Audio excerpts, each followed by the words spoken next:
Hey there, Detroit sports fanatics. I'm Taylor Phillips, and welcome to Taylor's Detroit Sports on Spreaker. You can also find this and all other episodes of Taylor's Detroit Sports on iHeartRadio. Straight and full Detroit and Michigan sports coverage 100% of the time. If you have any opinions on everything that's going on in the Detroit sports world, call in or send a text message live on the show at 231-429-3668. Also, you can add me on Facebook as Taylor Phillips, online at facebook.com/TaylorGatorPhillips14. Like my Facebook page, Taylor Phillips' Detroit Sports page. Join my Facebook group, Taylor Phillips' Detroit Sports Group. And follow me on Twitter at DT2Phillips with 2 L's.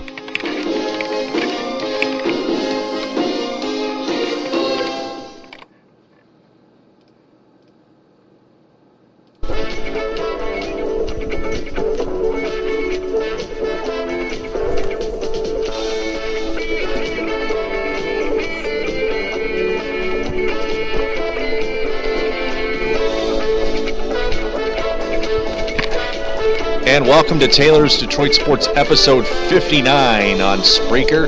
I'm Taylor Phillips alongside Carlos Martinez. How we doing this morning, Carlos? Awesome day, man. The sun is out, the birds are chirping. We're doing a show during the day. I'm ready. All right, well, today we're going to talk about lots of Tigers and lots of Lions and a bit of Red Wings and Pistons as well as a little pinch of college football. First off, the Friday night, the Tigers bursted out to a 6-0 lead, and Justin Verlander was pitching fantastically. Unlike the majority of his first few starts back, and then Bruce Rondon and Joaquin Soria blow that lead, a 6-1 lead in the 8th inning, and they allow 7 runs in the 9th inning to lose 8-6 in the Minnesota at Target Field against the Twins. They went on to lose the last two, 9-5 and 7-1. Alfredo Simon and Shane Green both get roughed up. But how devastating is this loss? Is it? Some of us may call it like the nail in the coffin to the Tigers. You would agree? Listen, let's take it. Okay, here's the way I'd like to approach it. Okay, let's take it and dissect it to just that game, just that baseball game. That was maddening. We lost to the Twinkies with an 8-1 lead. How do you do that? It's simple. How do you lose to the Twins? How do you lose to the Twins with that kind of a lead? Just that in itself, in its entirety, is maddening. Right. Now, this may not be an excuse. This may not be an excuse, but the Twins are catching up, are playing better baseball. They're in second place in the AL Central. The Tigers are really choking. They are 9 games back in the AL Central, 3.5 back of the wild card spots. The first 2 wild card spots, that is. But continue on. And ahead of us. And on top of all of that, all of those things that you just shared with us, on top of all of that, they're ahead of us. Yep. That's the part that's breaking. And now, once we got to the 8-1 position, the statistical probability of losing that game. Well, the 6-1 lead actually in the 8th inning. Okay, my bad. The a 6-1 lead in the 8th inning, the statistical probability of us losing that game was immense. It's maddening. Again, how do you lose when you're leading 6-1 going into the 8th inning? You intentionally choke it away.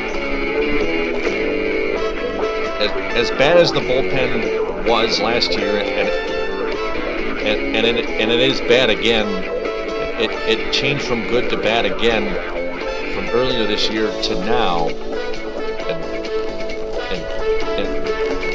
and kerplunk. Yep, here we are, and it's a great big mess. And really, it's Ausmus's mess. I mean, He's the manager. Again, I'm going to keep beating that drum, and all these people that are saying, "Oh well, we should wait," they're just going to wait. Well, I'll tell you what, in my opinion, I have not seen Dombrowski make a lot of bad moves, but that is a very bad move by Dombrowski. If he doesn't make a manager change before the end of the season, because we can talk about selling, man, but I don't think selling is going to do us any good. And I know people are saying, "Oh, well, you can set your table for next year and move forward and whatnot." Dude, after a while, there are no more next years. And you're trading away. And now you're doing exactly what goes against total logic. You are trading away knowns for unknowns. You're trading away for sure for hope. You're trading away for sure with price for hope with whatever you get for it. Now, yeah, maybe you get 4 guys. And out of one of those, you get an average baseball player. But none of them are price. You know what I'm saying? And okay, yeah, maybe I am looking too far in the future and I'm projecting the fact that it doesn't work out. And that's not fair either. But at the same time, you're trading away the known for the unknown. And it just goes, and it does defy logic. You trade away the known, what you know is going to produce for what might produce, whether it be 4-1 or not. At the end of the day, they have to move Austin. Someone else has to take over this club. Everybody, and you know what the latest rumor I heard, Mr. Phillips? You know the latest rumor I heard floating around out there? Yeah. That J.D. Martinez may be juicing, that the Tigers aren't actually very interested in holding on to J.D. Martinez because he may be on the blocks because they have a fear of him juicing. Right. Juicing. That you're saying that the Tigers are indicating that J.D. Martinez may be on steroids? Yeah, and that he may be on the blocks. He may be part of the fire thing. Wow. Did you get rid of Martinez? No, I have not really. That just came up to me. Would you get rid of J.D. Martinez? Oh man, that's a tough decision. If he was on steroids because he was on fire, well, well, if you're on fire, then you don't even need steroids. But man, listen, and I'm saying 50-50 on this one. I'm 50-50. That's the rumor. That's the rumor, because everyone's asking why haven't they mentioned that they're going to go ahead and take care of Martinez. Everyone's been very quiet on Martinez. JD, let me ask you this. Let's talk about JD. So what kind of year is he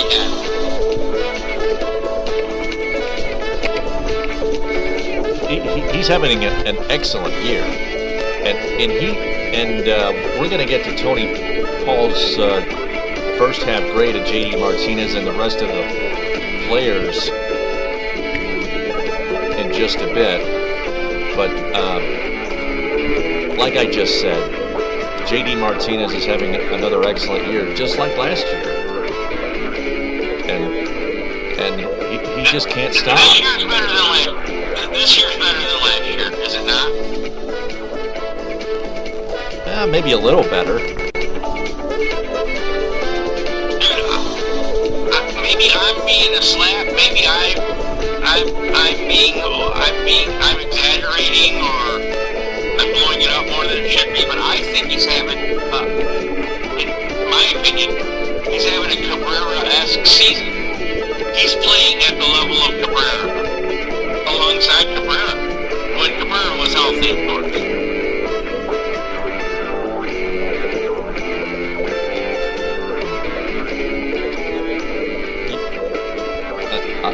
I believe so. He's playing like a much healthier Miguel Cabrera, unlike the real Miguel Cabrera that we have right now. Miguel Cabrera is out 6 weeks with a left calf strain. He strained his left calf 2 Fridays ago and was put on the 15-day disabled list, and that is a major blow to the Detroit Tigers organization. They need him like they need him like humans need oxygen.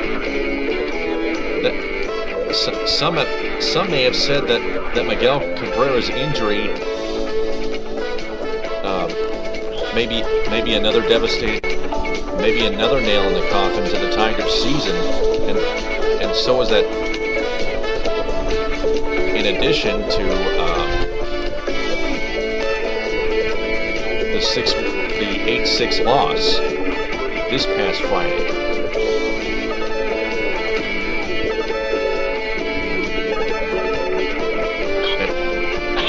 I think that for 15 days, J.D. Martinez can pick up the slack. Because I didn't expect, coming out from the beginning of the season, and you asked me, did I think that J.D. Martinez would have this kind of a season? I would have said no. So we have a guy, that's what I mean, they're mad. For all intents and purposes, they should be winning these baseballs. You know, it isn't like they get outclassed. It's always the same exact mistake. When did it fall apart? It fell apart in the 8th inning. You mean to tell me that we can win from 1 to 8? We can win from 1 to 7, but once we get to 8, 9, we can't win. I think J.D. Martinez can hold it down. I don't think the sky is falling with Cabrera. I really don't. Not for 15 days. Right. I agree with you. The only reason it's falling is because we keep losing these games that we should be winning. Correct.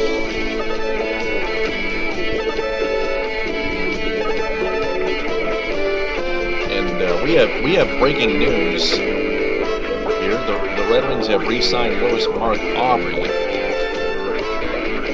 to a 1-year contract.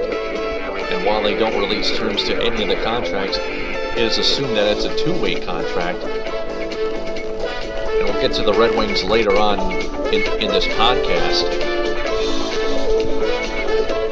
Aubrey, at age 23, played in 67 games with the Grand Rapids Griffins this past season, recording 16 points and 52 penalty minutes, along with a +9 rating. The 6'4" forward, a Red Wings third-round draft pick in 2010, has played in 231 games with the Griffins since the 2011-2012 season, and he's recorded 48 points in the time frame.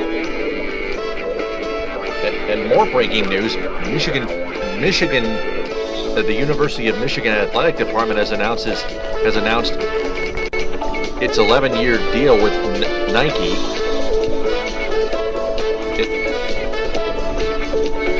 Which is worth a record of $169 million. Notre Dame, second in the nation at $90 million with Under Armour. Yikes! Now, let's get back to the Tigers here. We recently heard rumors that that this could be Dave Dombrowski's final year as the general manager of the Tigers. According to John Palmarosi of Fox Sports, writing the article on FoxSports.com, headlining, "Could this be Dombrowski's final year as Tigers GM? Question mark. From July 10th, 2015 at 3:39 p.m. Eastern. Some of the recent discussions surrounding the Detroit Tigers have focused on their pending free agents, including David Price, Jonas Cespedes, Joaquin Soria, and Alfredo Simon. One name that could be added to that list, Dave Dombrowski, the club's president and general manager for 14 seasons. Dombrowski's contract expires at the end of October, and on Friday, he declined to speak about his status when contacted by Fox Sports. However, Major League sources say there's been no recent progress toward an extension for Dombrowski. It's unclear whether Tigers owner Mike Ilitch is simply waiting until after the season to offer Dombrowski a new contract, or if he's actively considering leadership changes in the midst of an inconsistent year for the team. Either way, the absence of a new contract for Dombrowski could set up a robust market for his services. Two jobs in particular appear to be good fits for him. The Los Angeles Angels general manager. Following the recent discord between the front office and manager Mike Scioscia, one key attribute for the next GM in Anaheim is an ability to coexist with a strong personality in the dugout. Dombrowski enjoyed a productive relationship with the old-school Jim Leyland in Florida and Detroit, winning one World Series and 3 league pennants. The Toronto Blue Jays president. Dombrowski has ties to Canada, having served as general manager of the Montreal Expos early in his career. He also interviewed for the Blue Jays GM vacancy in the fall of 2001 before accepting the job as Tigers president. Now that Rogers Communications Incorporated, which owns the Blue Jays, has hired Rick Brace as the new president of its media division, Rogers can move forward with the process of identifying a successor to outgoing Blue Jays president Paul Beeston. By virtue of his dual role as president and GM, Dombrowski, who turns 59 later this month in July, is credited with a large share of the Tigers' business and baseball success over the past decade. The Tigers have drawn at least 30,000 fans per home game in each of the past 10 seasons, which happened only twice in franchise history prior to 2006. On the field, the Tigers' 410 victories since the start of the 2011 season are the most in the American League, and second only to the St. Louis Cardinals in the majors. The Tigers are the only MLB team to win its division in each of the past 4 years.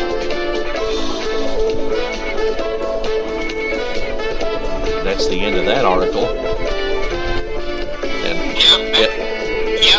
I'll tell you what. Some have said that Dombrowski may be out the door.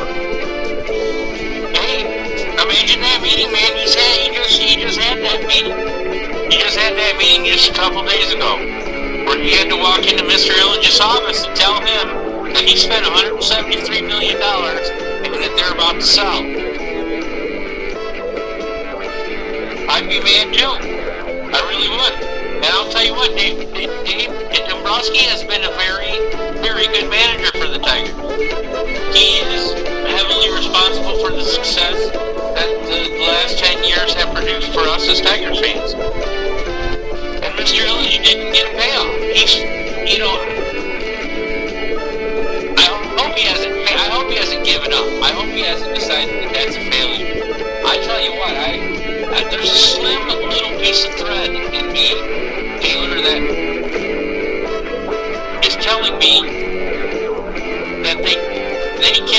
really come back from this if they brought the right man in to run the club and win these games that they're supposed to be winning. It'll be tight to the end, but they have to do something now. And I don't think selling is the... If that's truly the case, if they sell, then that guy's probably right. Dombrowski's out the door. And we have a lot of salary to manage and a new regime. Because I don't think Ausmus keeps his job no matter who the Right. You? Yeah, Ausmus doesn't keep his job in any way, shape, or form. I believe it's time for a new regime.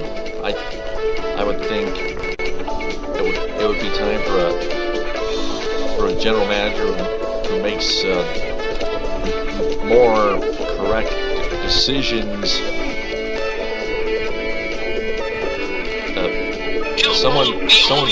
Someone who can finally address their bullpen issues and maybe their starting pitching issues as well. A general manager who can fix everything and hire a manager who knows a lot of sabermetrics and makes the right decisions in the late innings.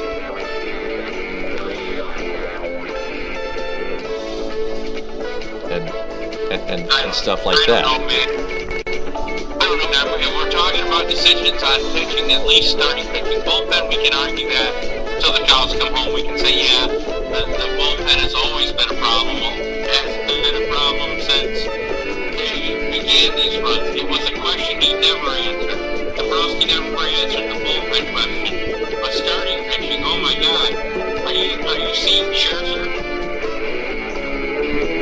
Yeah, he's done excellently for the Washington Nationals. He almost threw a perfect game, and he still pitched a no-hitter that one day. Right. So I mean, we've had pitchers. Pitchers have never been a problem. Identifying talent in the pitchers has never been a problem for Dombrowski. It's the bullpen that is constantly giving him that he's had. But as far as decisions goes, really it's a shame. It's a lack of consistency. It's a big kick in the nuts because we were so close. And you know what it is? You know what it's for? It's for you actually. I saw the 84 World Series. You know what I'm saying? If they win another one, it won't change my life. I saw it in my lifetime. In 1984, I witnessed the Tigers. I was born that year, and I have the 1984 Detroit Tigers World Series Championship DVD pack. Really? Yep, I bought it this summer for about 15 or 20 bucks at Meyer in Mount Pleasant while I was leaving another BCA 499 senior seminar course meeting. This summer I got a C+ on in that class overall, by the way. Did you really? Yep. Way to go, brother. Way to go. Thank you. So let's take a look at the mid-season grades for each player. First off, the hitters.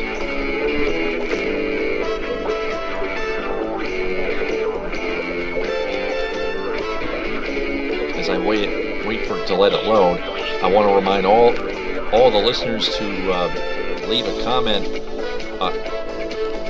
about what has happened. Leave a comment on my episode about what has happened with the Tigers and other Detroit sports you want to talk about, or text in at 231-429-3668. You can call in at that number as well. My iPhone 5C can take multiple calls. Alex Avila, after a rough season last year, the free agent to be suffered a knee injury this season, lifting him to just a month's worth of starts. Tigers fans don't want to admit it, but his absence was felt, particularly his game calling and lofty on-base percentage, nearly 150 points higher than his batting average. Tony Paul grades Alex Avila a C+. Miguel Cabrera, finally healthy after core muscle surgery 2 winters ago, he was torching MLB with a 1.034 OPS that made him the runaway favorite for his third MVP award. Then he suffered a calf injury that'll keep him out until August and could lead the Tigers out of the postseason for the first time since 2010. A+. Next, Nick Castellanos, at third base. Hold on a minute. Can I comment on the 2 that you just did? Yep. Tell you how what the guy wrote about or whatever? Can I get in on this? Yeah, Tony Paul. Avila, a C+. That sounds about the right grade. But really, if you're going to, you know what? Scratch that. No, it's not the right grade. He's not a C+. He really is a D. He's played for a month. Health has been the issue. A mid-range D? Continue to be.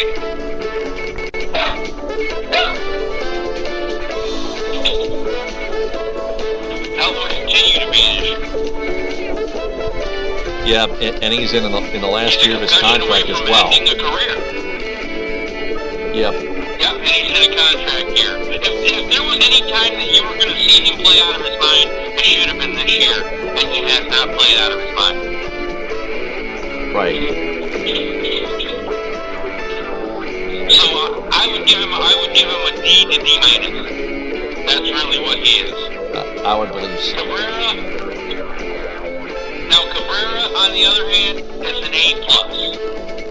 You know what I mean? Yep. There's no doubt about that.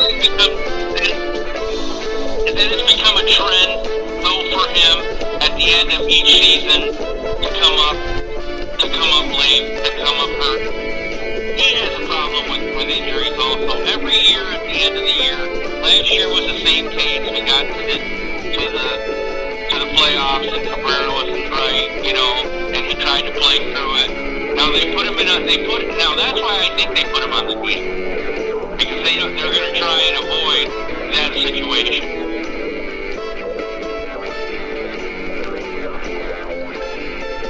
So again, I'm going to stay with the A+ for Cabrera. I'm going to stay with the A+ for Cabrera because I think Cabrera is a phenomenal talent. Yep. And an outside of this world talent. Yeah. Yeah, the Tigers don't really need to rush him. They want him 100%. Nick Castellanos at third base. His sophomore season has been a mixed bag. He's definitely improved on defense, though that's to be mistaken for actually being good at third base. Offensively, he went through a horrific stretch where he rarely hit a ball hard. Luckily for the Tigers, he seems to have righted the ship a bit. Grade D+. Right on the money. Yep. Jonas Cespedes at left field. This trade worked out brilliantly for the Tigers, who acquired the slugger from the Red Sox in December for starting pitcher Rick Porcello, who's a mess these days. Don't get us wrong, Porcello used to be a good pitcher for the Tigers, but now for the Red Sox, oh my goodness, what is happening to him? Cespedes' overall defense has been much better than advertised, and his offensive output should have earned him an all-star selection. Grade, mid-range A. And you're going to sell him. Instead of signing him, instead of making him part of your team, you're going to sell him. Isn't that a shame? That's a good grade on him. I feel exactly the same way. Hugely underrated. We have horses. That's That's the hardest part about going through this list, is we have players. I would say we have more players than the Minnesota Twins. Not counting the last game I just saw, they have more players. The Detroit Tigers have more players than the Minnesota Twins.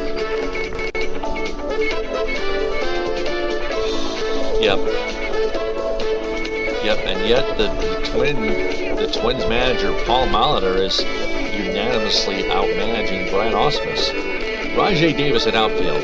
You have to feel a bit bad for this guy who was signed 2 winters ago to be a part-time guy, but then played really well in 2014 after being pressed into full-time duty from day one. He's again been sent to the bench, and while he still does a lot of things well, you can tell the rust is hurting him. Grade B-. I think that's a little high. I think, he's a utility player, and he's playing exactly his role, so I'm not mad at him. So I'm going to give him a C. I'm going to give him a nice average grade.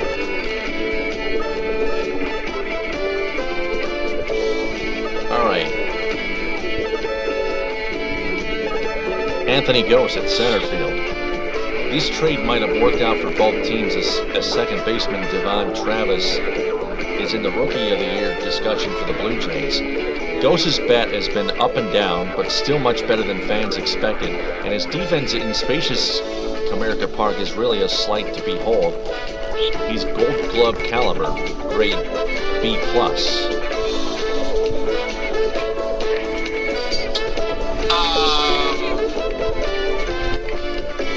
I think we're giving out too many good grades with the record we have. I don't see how we're giving out these kind of grades with the record we have. But yes, all those things he said about him, I think he could be somebody that would fit that mold.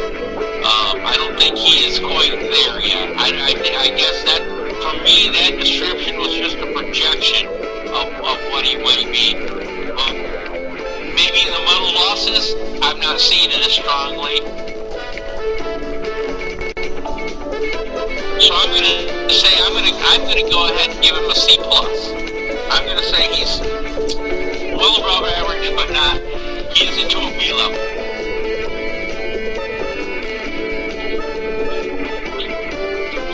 Okay, next up is Jose Iglesias. Tigers fans are forgiven if they forget just how good he was after he missed last year with shin issues. The biggest plus with him is that he might not be as fragile as some feared. He's a top 3 shortstop in the game today, and his offense output from 2 years ago might not be a fluke after all. I think he's the best active shortstop right now, the best in the majors. Grade A. Mid-range A. I'm with you 100%, man. The guy's a magician. Did you see him last night in the All-Star game? Yes, I saw his play. Yes, I saw his play. That was fantastic. Joe Buck and the broadcast team was amazed once again, like they were in Game 5 in the 2013 ALCS at Comerica Park against the Boston Red Sox. When they saw his Iglesias' phenomenal pop-up catch off the bat of David Ortiz.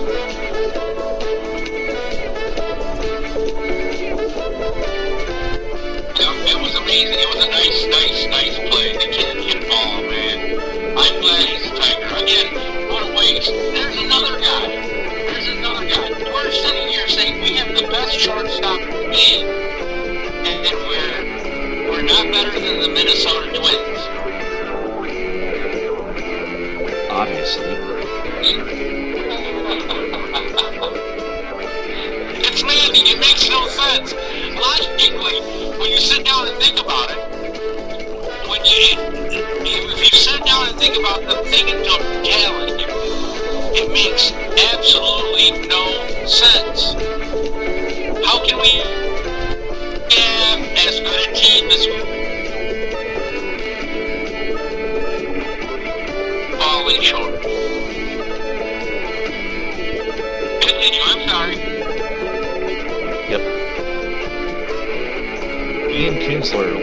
second base. Last year, the Tigers won the trade with the Rangers with Prince Fielder out most of the season and Kinsler making the All-Star team.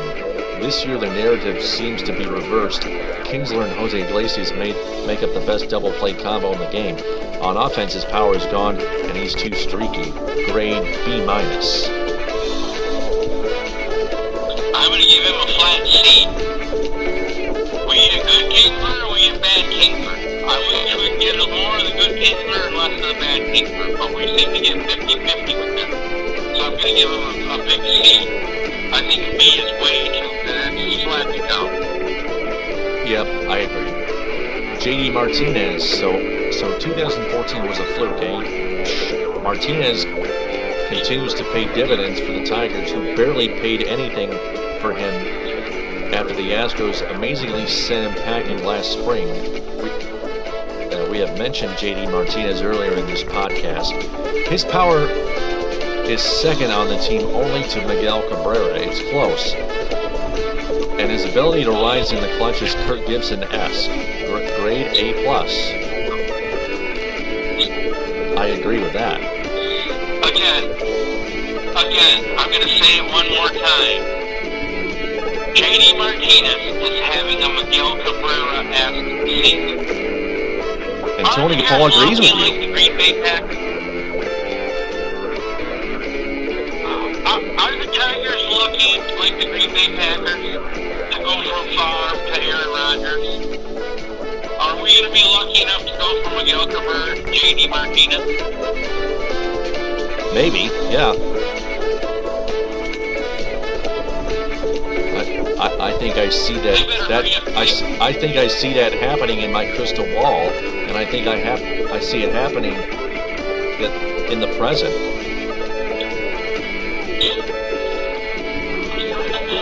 He's got to hold down the fort for 15 days. Man, if we're gonna be in the now, we're gonna talk about being right now. What is the best thing for the Tigers?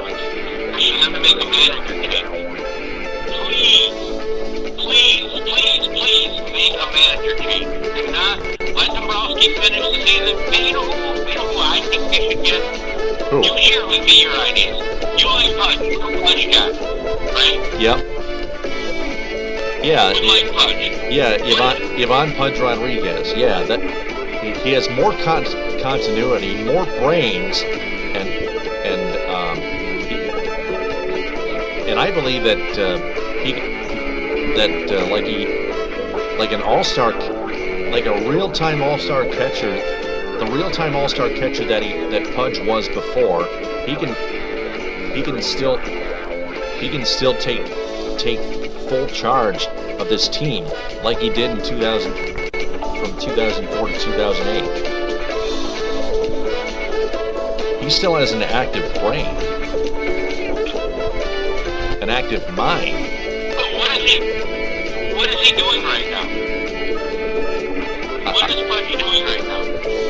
I'm not really sure. He already retired a few years ago, and let me look him up on Wikipedia here.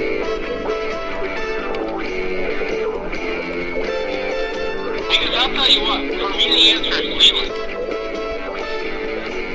Cleveland is still part of the organization. Cleveland is not too far removed from the situation that he doesn't understand what's happening. They need to quietly move Ausmus out and ask the skipper to come out of his office, put on his cleats, Come out of and try and retirement. guide this baseball team. Yeah. I mean, because all of the success that we've ever had has been with Cleveland. We have had no success with Ausmus at all. Right. Pudge is part of the Fox Sports Southwest broadcast team for Texas Rangers pregame and postgame television coverage as an analyst. And I believe that Pudge Rodriguez is happy with his broadcast analyst job. my choice was very valid, except it might not happen because of the fact that I just mentioned that Pudge loves his broadcast analyst job. You never know, though. He might not. My second option was Manny Acta. He's a sabermetrics guy, and he has more managerial experience. He's a much smarter guy than Ausmus and Leland combined. He can do serious advanced math, like the WHIP, the WAR, the OPS, and stuff like that. All of that. Listen, all that does though. Here's the thing. Let me give you my whole view on the sabermetrics idea. Sabermetrics, well, basically what they do is that they quantify a situation. That's all they ever do. They keep track. They keep score. Sabermetrics does nothing but keep score. They quantify a situation. But unlike the Star Wars movie, you remember the Star Wars movie? You've seen Star Wars, right? Yeah, use the Force. I was going to mention the late inning decisions. I think Manny Acta does have the smarts to make the right late inning decisions. Wouldn't you think?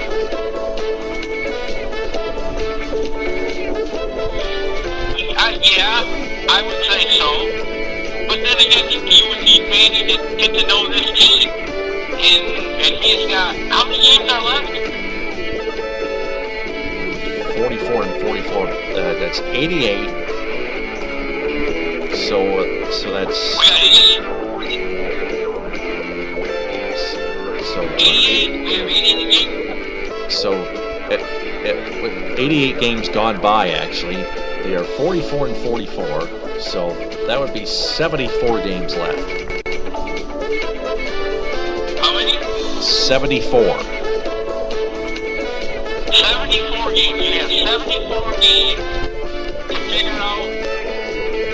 I mean, do you think he could walk in and build a lineup tomorrow? Do you think that if they say they pruned Ausmus, could he walk in and build a lineup tomorrow? That would be like one day in. That would be very short timing. Well, he would have to do that for 74 games. Yeah. If our wish were granted, and we say, okay, he's going to be the manager tomorrow. They fired Ausmus today at 2 o'clock, and tomorrow morning he's going to wake up the manager of the Detroit Tigers, and he build a lineup. Or are you going to give him a pass for the first 10 games or whatever, so you get a feel for the team, find out who his guys are? I mean, to some degree, it is pretty cut and dry what the lineup is. I would think that he would I think that he would already understand that Jose Iglesias is like a leadoff guy, and Kinsler should be batting like 6th, for example.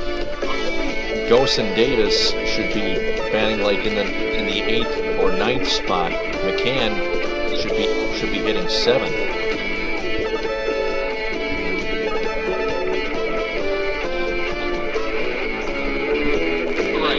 There's somewhat of a blueprint there, but again, then there's buttons that have to be pushed. You have to massage things. You have to know all of these things. And that's why I think everybody's saying that they're going to wait till the end of the year to get rid of Ausmus. That's why I think they say that it will not happen in the middle of the season, unfortunately for us.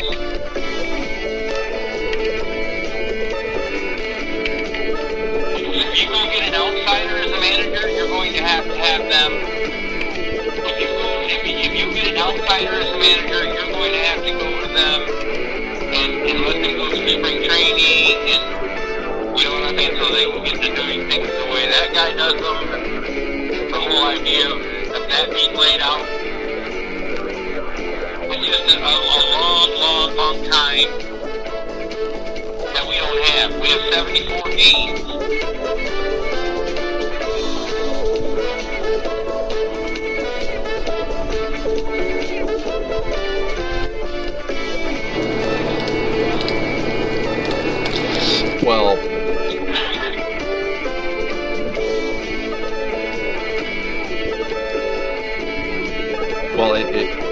Well, you mentioned.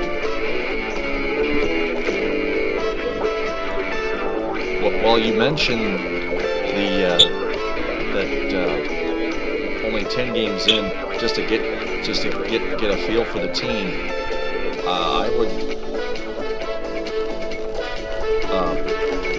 I would.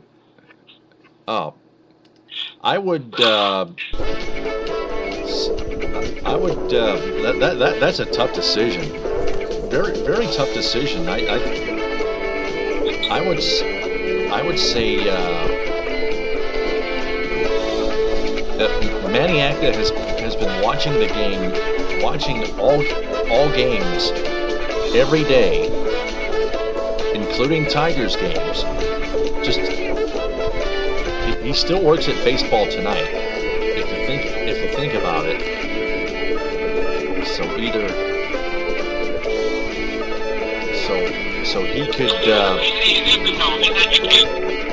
Yep. Of course, he's educated. He has analyzed every aspect of the game. He has analyzed what has been going on with each of all the 30 MLB teams. And he's done full homework, if you know what I'm talking about. He's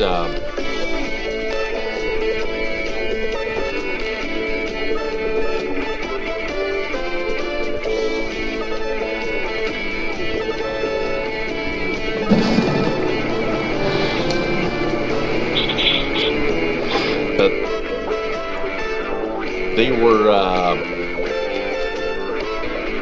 oh wait, back to Acta. Acta is Acta can already analyze the talent that the Tigers have already, and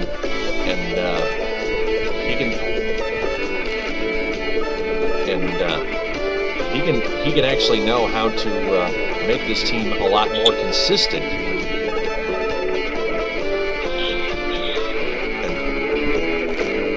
And things like that. He can right the entire ship. He can, like I mentioned, with his late inning decisions with the bullpen and the pitching. I was also going to mention the lineup, which you touched on, that and that I explained to you, that how he constructs his lineup. Like I said, Iglesias should lead off. Kinsler should bat like 5th or 6th. McCann should hit 7th, and then either Ghost or Davis 8th or 9th.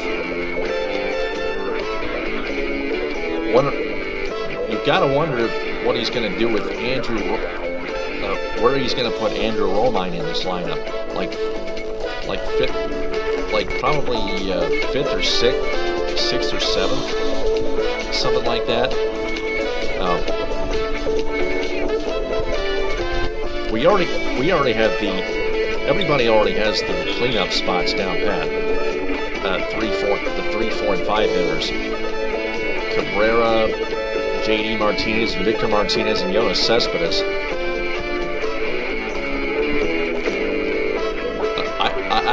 I would say that I was going to mention the number 2 spot. Jonas Cespedes should bat second if the Tigers were to hang on to him.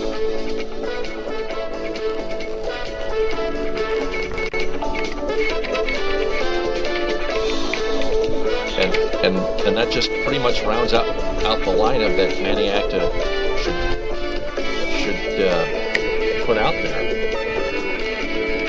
What are your thoughts? Again, for me, it comes down to a feeling. It comes down to, like you say, the force or whatever it is you want to call it. You know, I do believe in sabermetrics. I do believe that, but I think they quantify the game. He's close to the organization. I'm in the Leland boat, and I'm going to campaign for Leland. Leland is part of the Tigers organization. He has his pulse on what's going on with Dombrowski, what's going on with Illich, what's going on with Ausmus. So he's already in the game. The skip never really left. He never really retired and went off to his cabin and raised grandchildren or whatever. He's still in part of the baseball grind. He isn't necessarily in the dugout, but he's still part of the organization. And I think that he has it in him. That old Yoda-looking dude can get us over to the hump. He has it in him. And I think he's our best chance. I'm not going to say that he will, or I'm not making any proclamations of that sort, but I'm going to say that Leland is the man for the Detroit Tigers. If we're going to make a managerial change, and we need to make a managerial change, we need to make a managerial change. We need to get rid of Ausmus. Hurry up. Yeah, get rid of Ausmus like right now. Let's hear the breaking news right now that the Tigers have fired their manager Brad Ausmus.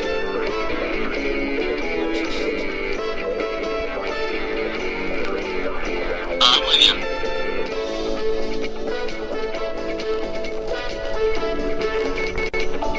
So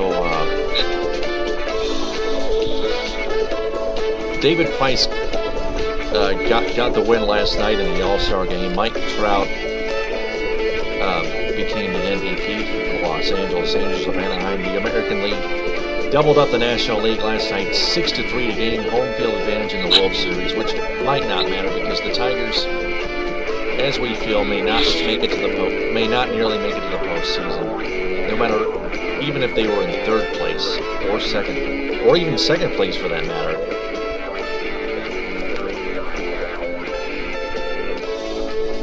The ultimate question is, do they need to buy or sell? I think they need to sell just for all the money that they can get. They have to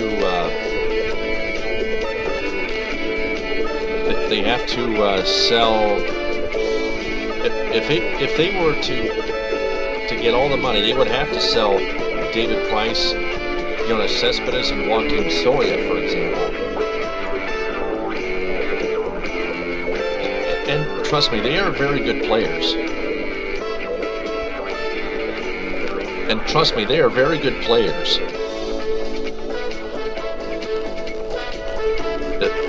Let's say they traded them to Cincinnati for Johnny Cueto and or Aroldis Chapman.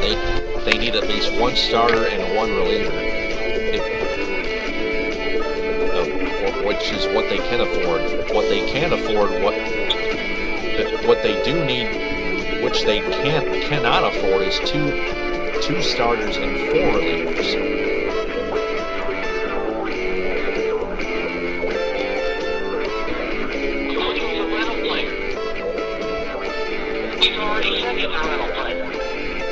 Yep. He doesn't want to sign. Quavo's a rental player. I don't see the point. You're going to trade Quavo for Price? On the hopes that he might sign, which he's already told he's not willing to sign, and he's a rental player. Well, he's going to play out. Ryan Schuerling told me that a while ago.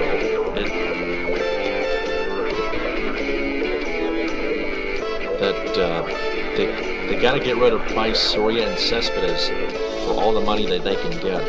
He didn't quite. I don't think he mentioned Cueto though. I just don't see Cueto happening either. I've been hearing talk about that from Matt Derry of Detroit Sports 105.1. Once again, for those who still don't know Ryan Schuerling, he's a morning talk show host on 107.3 WBBL FM in Grand Rapids in Greenville from 6 to 9 a.m. every weekday. And Matt Derry's Detroit Sports 105.1 show is from noon to 3 with producer Tom Mazaway, Ron Creighton on the ones and twos, Anthony Broom, the intern, taking texts.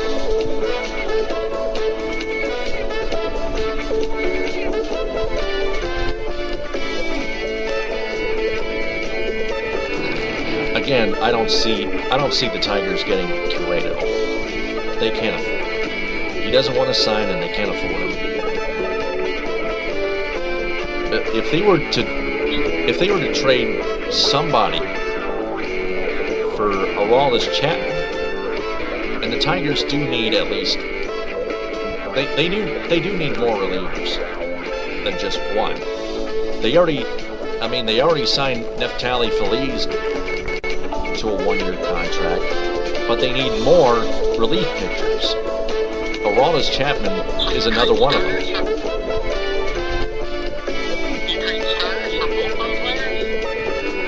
Anybody.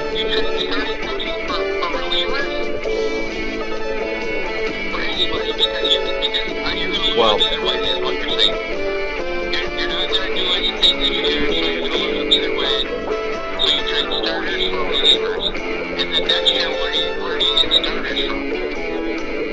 You change your problem. All you did was shuffle problems. Yeah. You don't want to. If I'm the general manager, I don't want to trade a great starting pitcher in David Price. I need him. If David Price wants to hold off contract talks until the end of the season, and I would say keep David Price and trade somebody else in another position for Aroldis Chapman. Who would you think the Tigers have to trade for Aroldis Chapman? What say you? I would have to say if they were going to trade for Chapman, I would say you might want to look at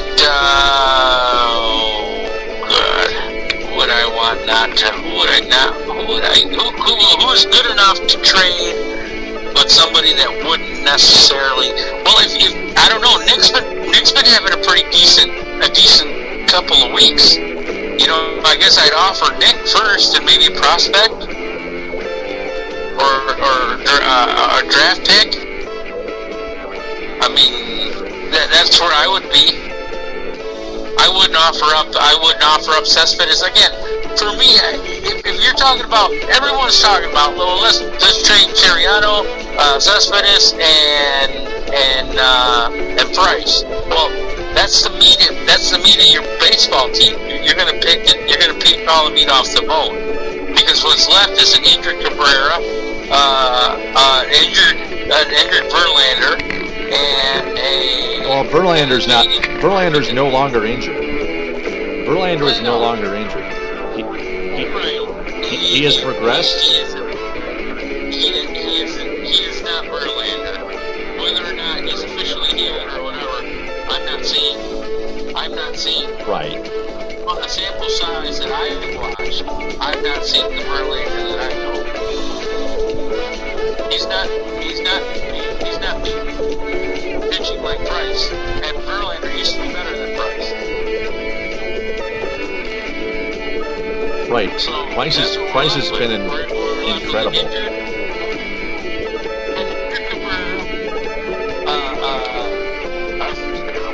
You could say officially not on the injury list for later than Jingle Martinez. Now, if Iglesias fits in there, and so there's still pieces to the puzzle. But again, you know what? I don't feel bad with Wilson. I think Wilson does okay. Pieces, if you get rid of those other guys that I'm talking about in your book, if you're going to get a guy, say you get a guy from all of those three players, which I think you could. I think you could demand 4 players from a ball club. No price. Or a very, very talented, comparable style player. And they have to be productive at the moment. I'm not, none of the well, he's injured, he's coming back, he used to be really good, but we're not sure now. First hour in the can of this podcast. Let's get to the rest of the grades real quick. James McCann keeps proving day in and day out why he probably could have been in the Tigers' plans sooner, like down the stretch in 2014 last year. Offensively, he's got potential, but that's going to take time. Behind the plate, he's much better than advertised. The arm is a cannon, and his pitch blocking definitely is elite. Grade A-. Andrew Romine, another Dave Dombrowski trade that worked out splendidly, though he doesn't get much credit for plucking the utility guy from the Angels last spring. He can play any position on the diamond and given more reps this season, he's actually proving he can be a solid major league hitter too. Grade mid-range A. Pitchers. Al Albuquerque. Sometimes you forget he is in the bullpen because he's not a favorite of Brad Ausmus. Albuquerque isn't the pitcher he once was. His strikeout rate has dropped from 12.9 per 9 innings 2 years ago to a still decent 9.0 this year, and he walks too many. But he still shows flashes of brilliance. Mid-range C. Tom Gorzelanny, who is no longer who I think is no longer on the Tigers roster. They picked up the veteran lefty for $1 million during the offseason, and after a brutal spring, he actually had a decent start. But from the end of May until his demotion earlier this month, more than half the batters he faced reached base. He'll now see if he can reinvent himself as a sidearm. Grade D-.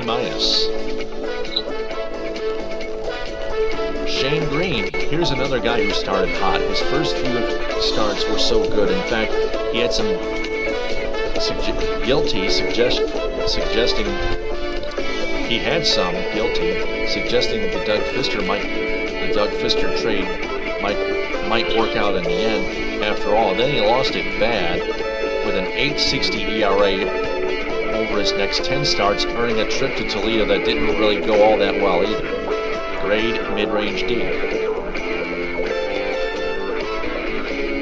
The lefty has made Blaine Hardy. The lefty has made just as many appearances this year as he did last year at 38. 38 appearances. 38 appearances, and the stats are darn near identical across the board, except for one. The walks are down substantially, and that's no small thing for a relief pitcher. You have to throw strikes, particularly if your stuff isn't dominant. Grade B+. Ian Kroll. The lefty came into camp with a renewed focus in a fastball that was really popping, so the optimism was high almost across the board, but he doesn't throw strikes like Blaine Hardy, and hitters have made him pay. In 13 outings this year, only twice has he not allowed at least one hit or one walk. grade F. Angel Nesbitt, he came out of nowhere this spring and pitched his way onto the roster after having not pitched above the AA level entering this season. The fastball is electric and the poise wasn't an issue. His command, good out of the gate, lost its way 2 months in, earning him a ticket to Toledo, grade B-. David Price, where would the Tigers be without their left-handed ace? You're forgiven if you cringed before answering. Detroit is 15-3 in Price's 18 first-half starts and 29-40 when everyone else starts. That shows you how good he's been and how much the Tigers need to add multiple starts if they're buyers. Grade A+. Anibal Sanchez is a guy the Tigers were counting on getting more out of in 2015 after an injury plagued 2014. Because they know when he's on, he can pitch like an ace. He's had those flashes this season, but he's mostly been inconsistent this season, while opponents had teed off on him for 19 homers and 18 starts. Grade C, mid-range C. Alfredo Simon. Tigers fans weren't overly enamored with this trade because Simon, at age 34, came to Detroit from Cincinnati with a reputation of, well, not being that good. To the surprise of many, he got off to a great start, a stretch that actually lasted 12 starts. The 5 starts since have been a total disaster. Grade C+. Joaquin Soria, as far as the Tigers' closers go, he's been exceptional with 20 saves in 23 tries, including a perfect run for his first 13 opportunities. The command, so good early in the season, has lost its way a bit, leading to a stunning barrage of homers, 8 on the season, already a career high. Grade A-. Alex Wilson. The Tigers waited on pulling the trigger on the Rick Porcello trade, that Rick Porcello for Cespedes deal, until Boston agreed to sweeten the pot. It was sweetened with a couple youngsters, including Wilson, the Chris Pratt lookalike, outside of Joaquin Soria, has been the Tigers' best reliever this season. Grade A-.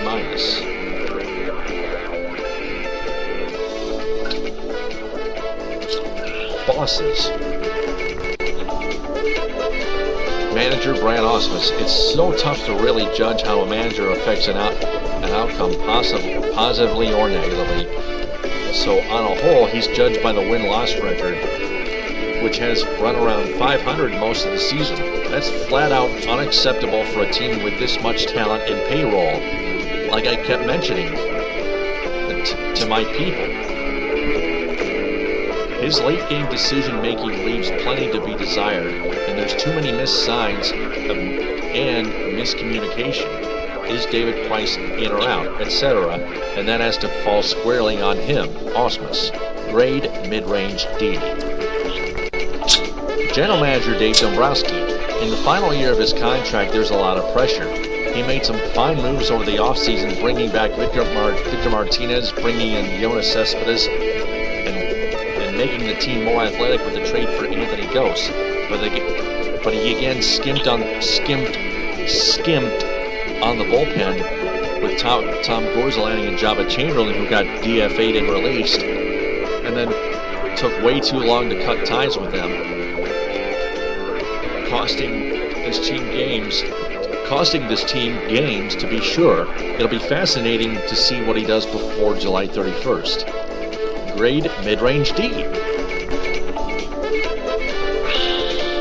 And that's the end. Now give me your thoughts. He's in lockstep with us, Taylor. That's what's happening. He's in lockstep with us.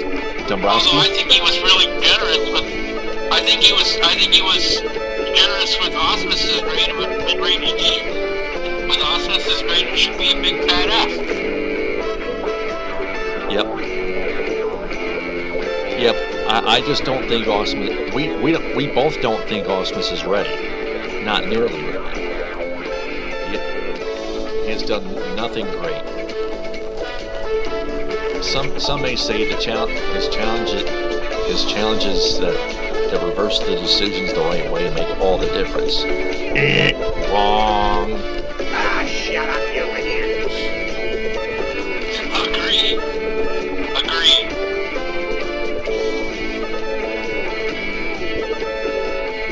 And Dave Dombrowski has never, ever addressed the bullpen. Well, maybe almost never, but lately he hasn't. Neftali Feliz is one good reliever, but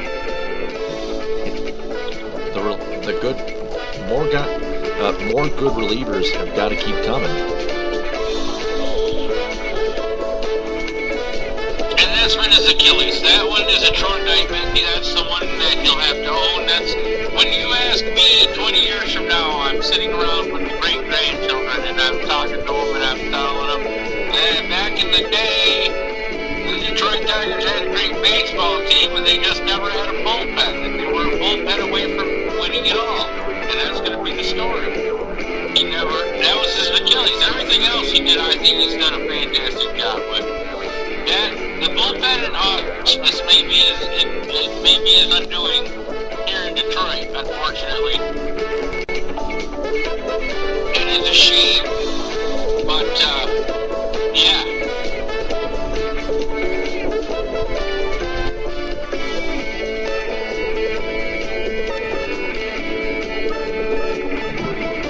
That's all I got for that. Yep. We are now hearing that the Seattle Mariners are close. We're hearing that the Seattle Mariners now are close to acquiring a catcher.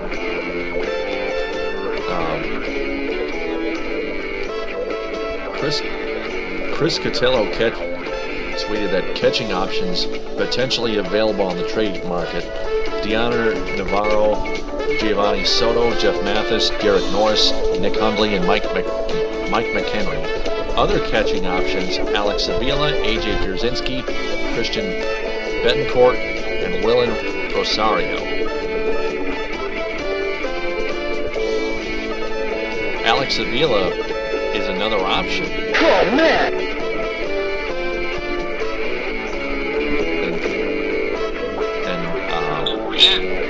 Listen, if there's a guy that needs to trade, that guy needs to be traded. Yeah, there's still Al Avila, the assistant general manager. I think he needs to go too. He hasn't helped Dombrowski address the bullpen either. James McCann is the now of catching anyway. It's time for a whole new regime to put this all together and sum it all up. It's time for a regime that targets on the need that is just what its name says, the bullpen.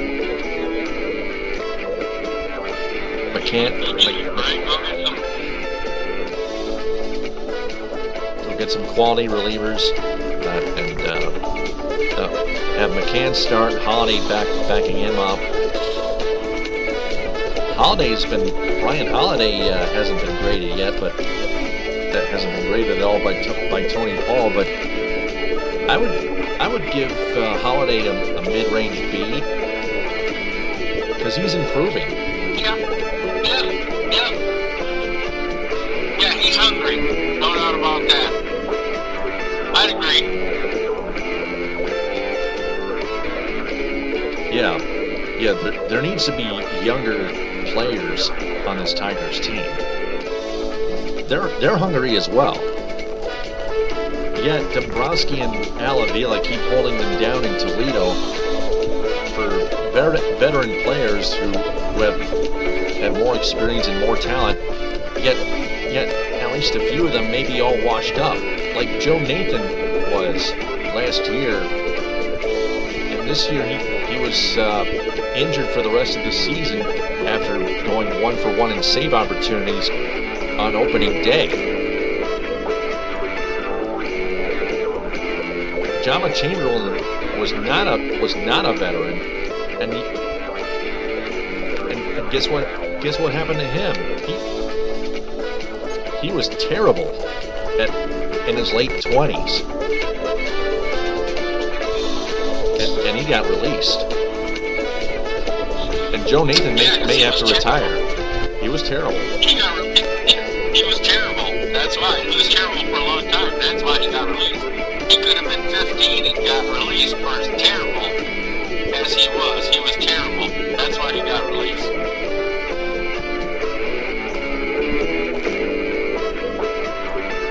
Joba Chamberlain was a total brain fart. Chamberlain was a dumpster fire. Yep. Kyle Lobstein is still on the 60-day disabled list.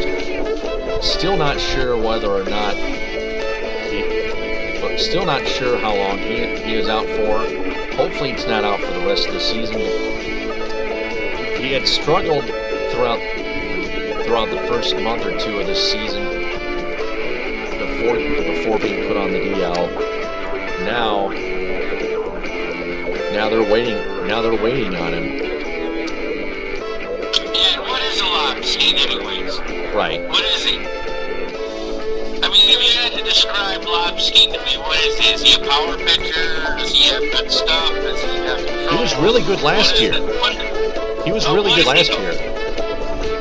He was really. Is he a power pitcher? He could serve. He could serve as another left-handed pitcher in the bullpen because, as I mentioned, the Tigers needed relief pitchers.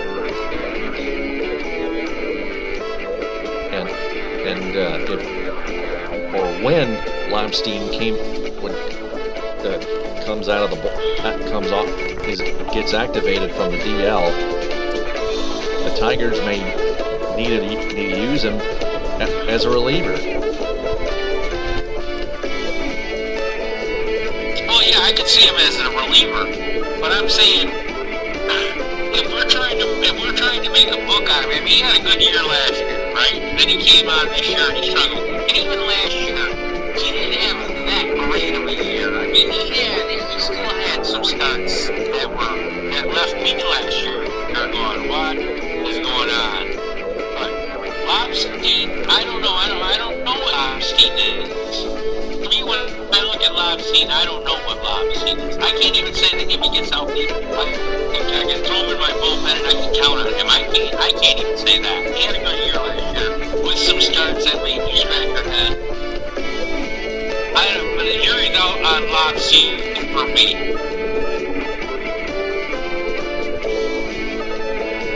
Okay, we're going to take a 5-minute break and then we're going to switch topics here. I will be right back.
And we are back.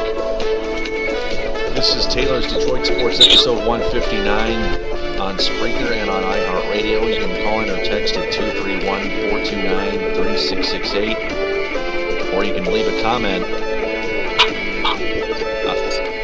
on this episode. I am with co-host Carlos Martinez from Grand Rapids. Los, are we ready to move on to the Detroit Lions? Man, that's what I woke up for. All right.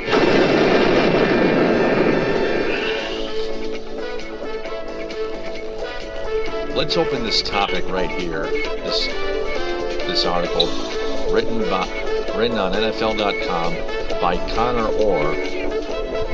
Around the NFL writer, headlining Calvin Johnson, I still have some good years left. Calvin Johnson thinks you should stick around a while. There's still plenty of good Megatron years to come.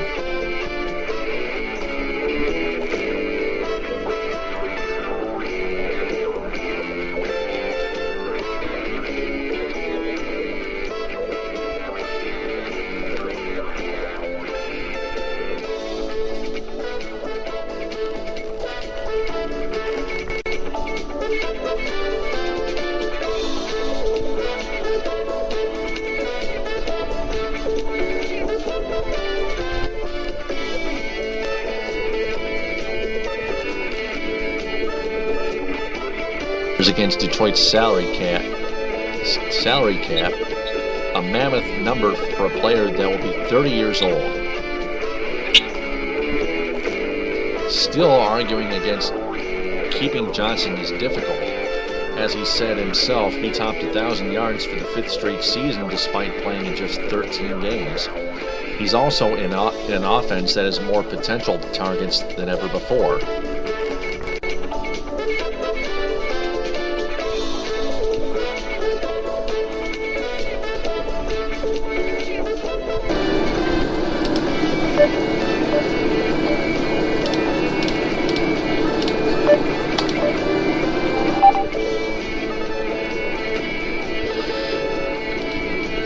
The Lions will inevitably have to decide if there is a Matthew Stafford without a Calvin Johnson, and vice versa.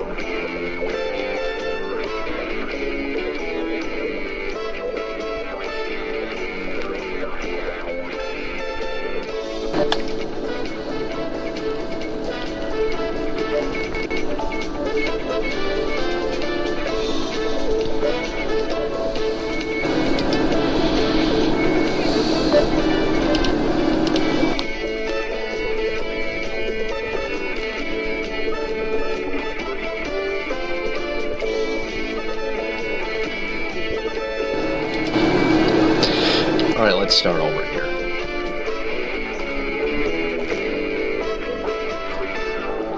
He told the Detroit Free Press, quote, "No doubt, what did I miss? 4, almost 5 games last year. Still came up with just over 1,000 yards. I still have some good years left," unquote. Though this was never in dispute, there have been questions about Johnson's longevity when compared to his salary. In 2016, he's scheduled to count $24 million against Detroit's salary cap, a mammoth number for a player that will be 30 years old. Still arguing against keeping Johnson is difficult. As he said himself, he topped 1,000 yards for the 5th straight season, despite playing in just 13 games. He's also in an offense that has more potential targets than ever before. The Lions will inevitably have to decide if there's a Matthew Stafford without a Calvin Johnson, and vice versa.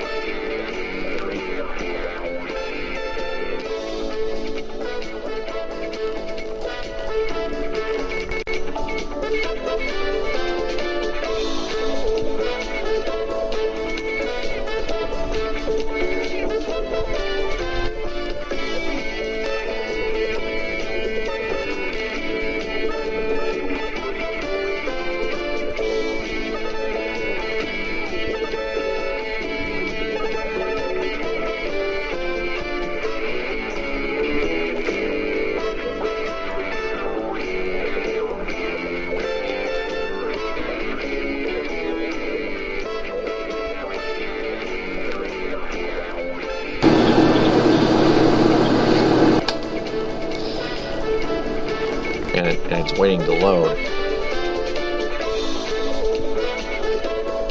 I want to remind all the listeners out there that this is a clean show, so please keep it clean.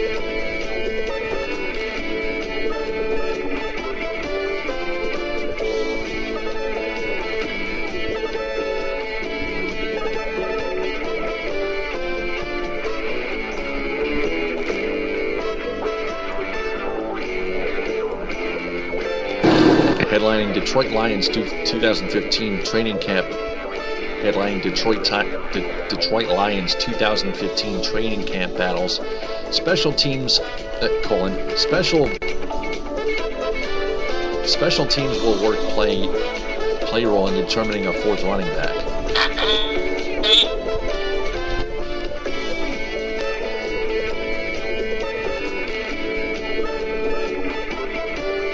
With the opening of training camp less than a month away, this was written on July 10th.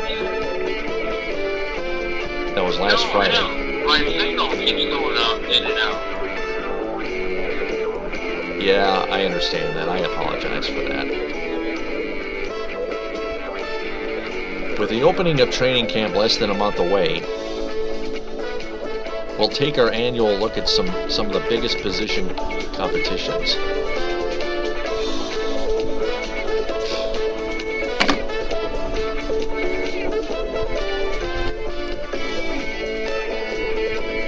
All roles are not created equal on an NFL team, but each job is important.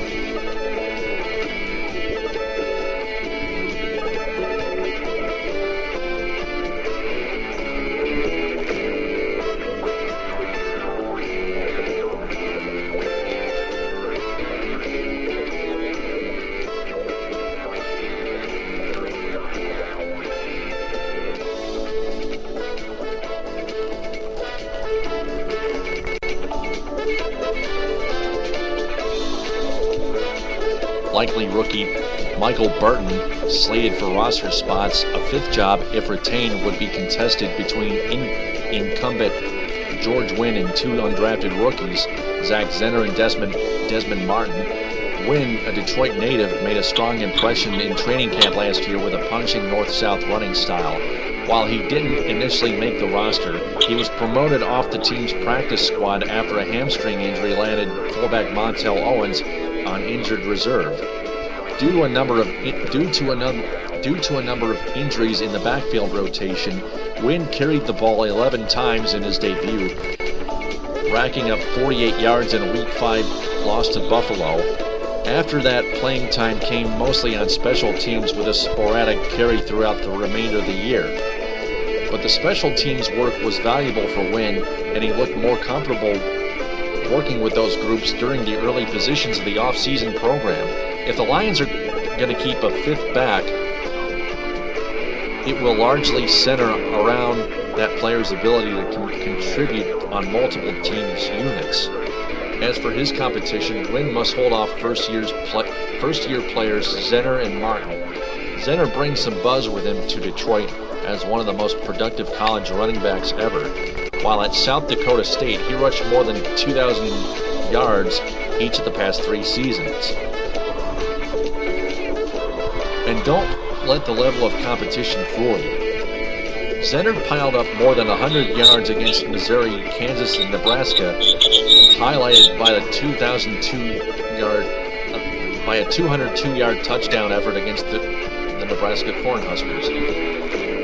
Martin is another local product who, like Joit Bell, played his college football at Wayne State. And like Wynn, Martin packs some wallop in his 6-foot, 220-pound frame, embracing contact in the open field.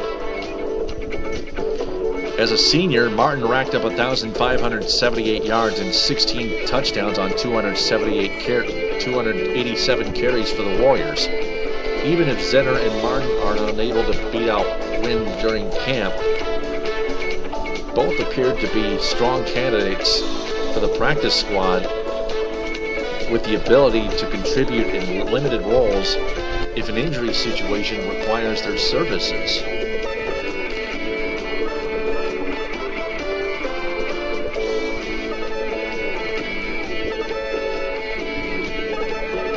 So 60.95% who voted on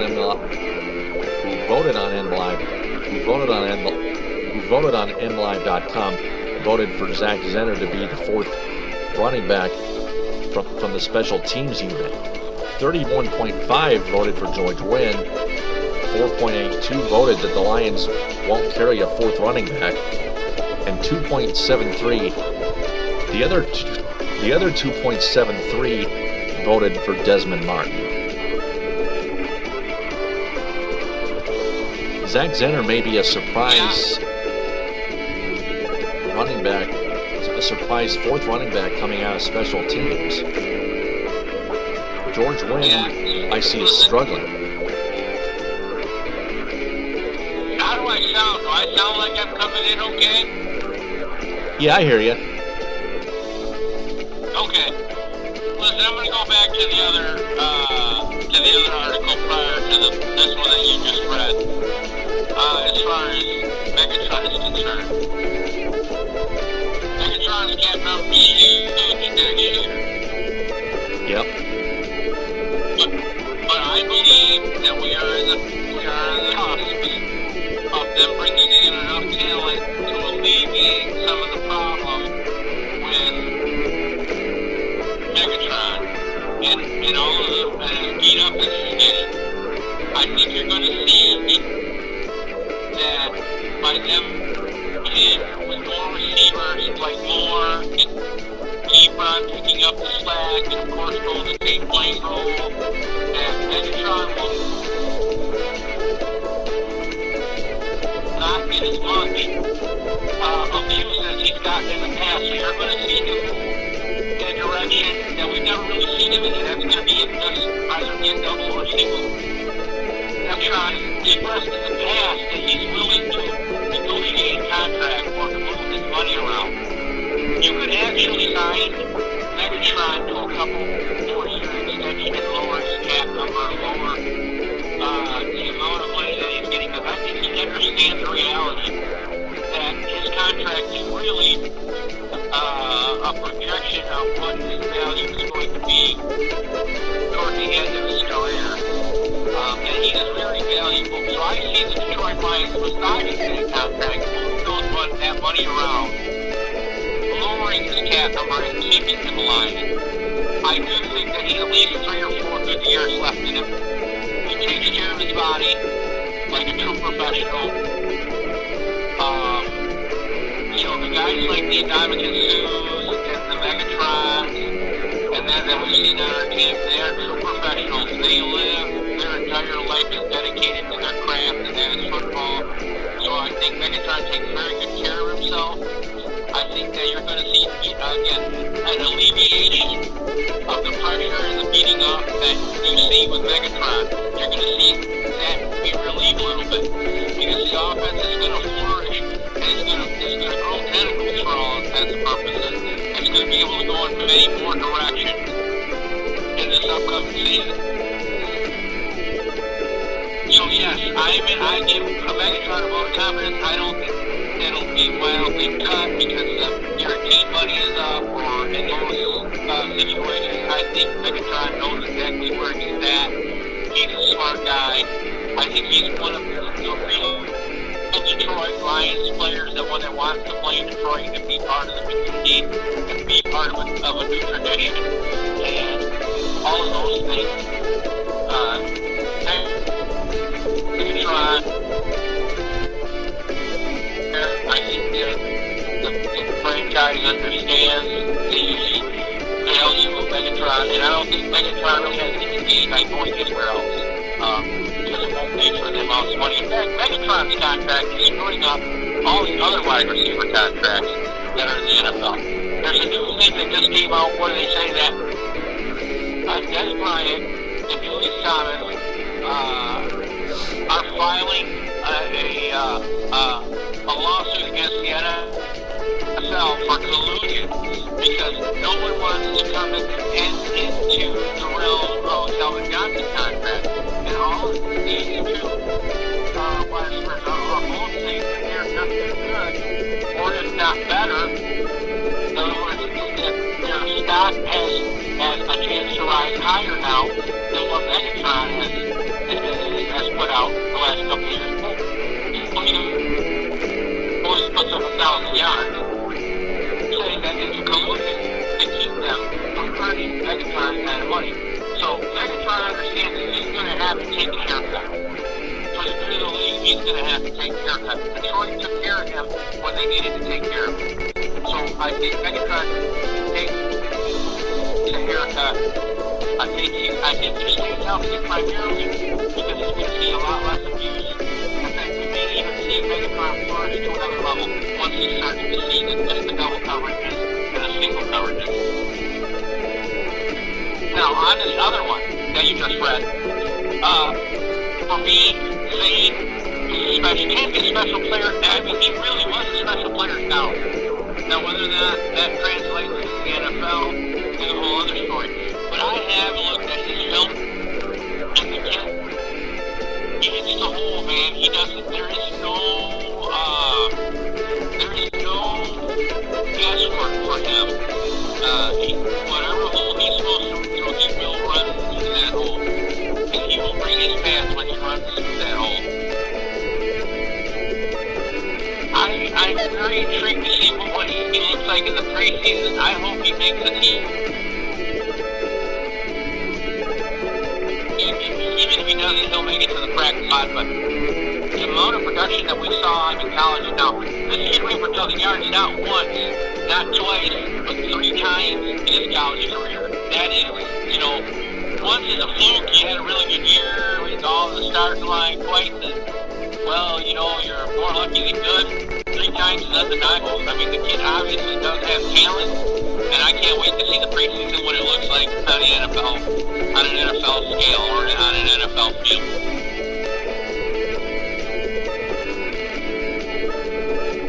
All right. Lots of other stuff to get to. Continuing on with more Lions news.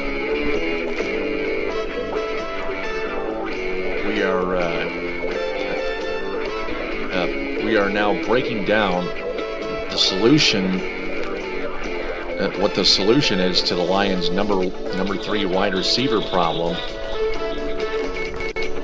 This one from Brandon Elisoglu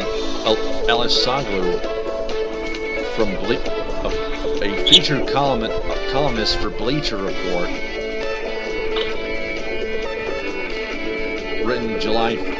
written yesterday. We're not here to judge, but rather support the Detroit Lions in their quest to conquer their problem. We've all been there.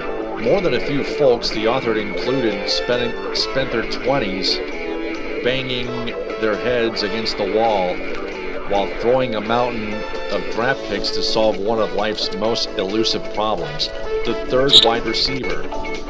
We could continue to overlook this seemingly minor issue and appreciate that the Lions have Calvin Johnson and Golden Tate. But who does that really help? No, ignoring the problem won't make it go away. There are steps Detroit can take to address the problem, including a nuclear option if the first courses of treatment don't resolve the issue. The first step, admitting there's a problem. As always, you can't fix a problem unless you acknowledge it exists. That shouldn't take too much convincing here. The top passing offense's third wide receivers versus Jeremy Ross. First off, there are 5 of them. First off, Hakeem Nicks of the Indianapolis Colts, 38 receptions, 405 yards, 4 touchdowns. Martavis Bryant of the Pittsburgh Steelers, 28 receptions, 649 yards. The most of those 5. 8 touchdowns, the most. Brandon Cooks of the New Orleans Saints, 53 yards, 53 receptions, 550 yards, 4 touchdowns. Wes Welker of the Denver Broncos, 49 receptions, 464 yards, 2 touchdowns. And Jeremy Ross for our Lions, 24 receptions, only 314 yards and 1 touchdown. Granted, only Wes Welker actually had the 3rd most receptions on his team. The role of third option isn't usually earned marked for a wide receiver, but for a running back or tight end. That will almost certainly be the case in Detroit for 2015. But each of the 4 guys above brought something to the table that Jeremy Ross didn't. Bryant was explosive and generated points. Cooks and Welker brought in double the number of catches, and even Nix was a trusty target, accounting for 4 sources. Ross couldn't provide any of those things on an offense starved for diversity. And while Eric Ebron and the running backs will play a bigger role this season, none of them can step into Johnson's or Tate's roles if one should go down. In short, you can't get such little production from a player who sees this many snaps in a playoff game.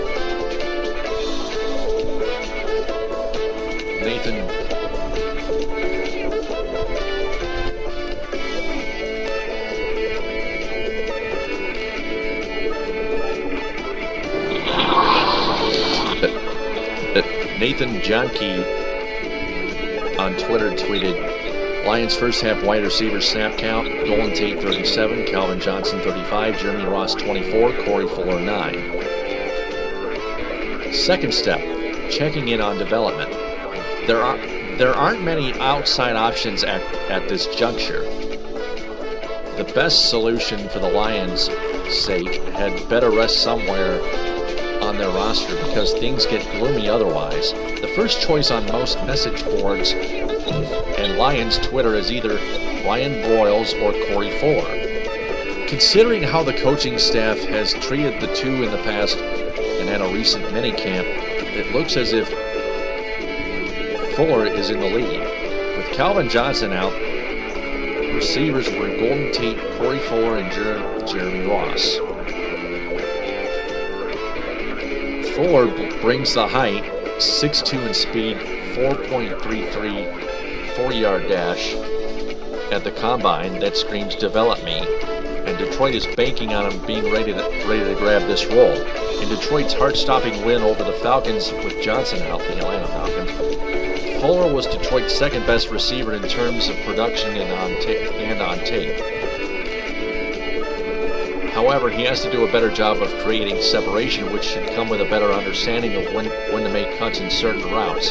Broyles is a much bigger enigma.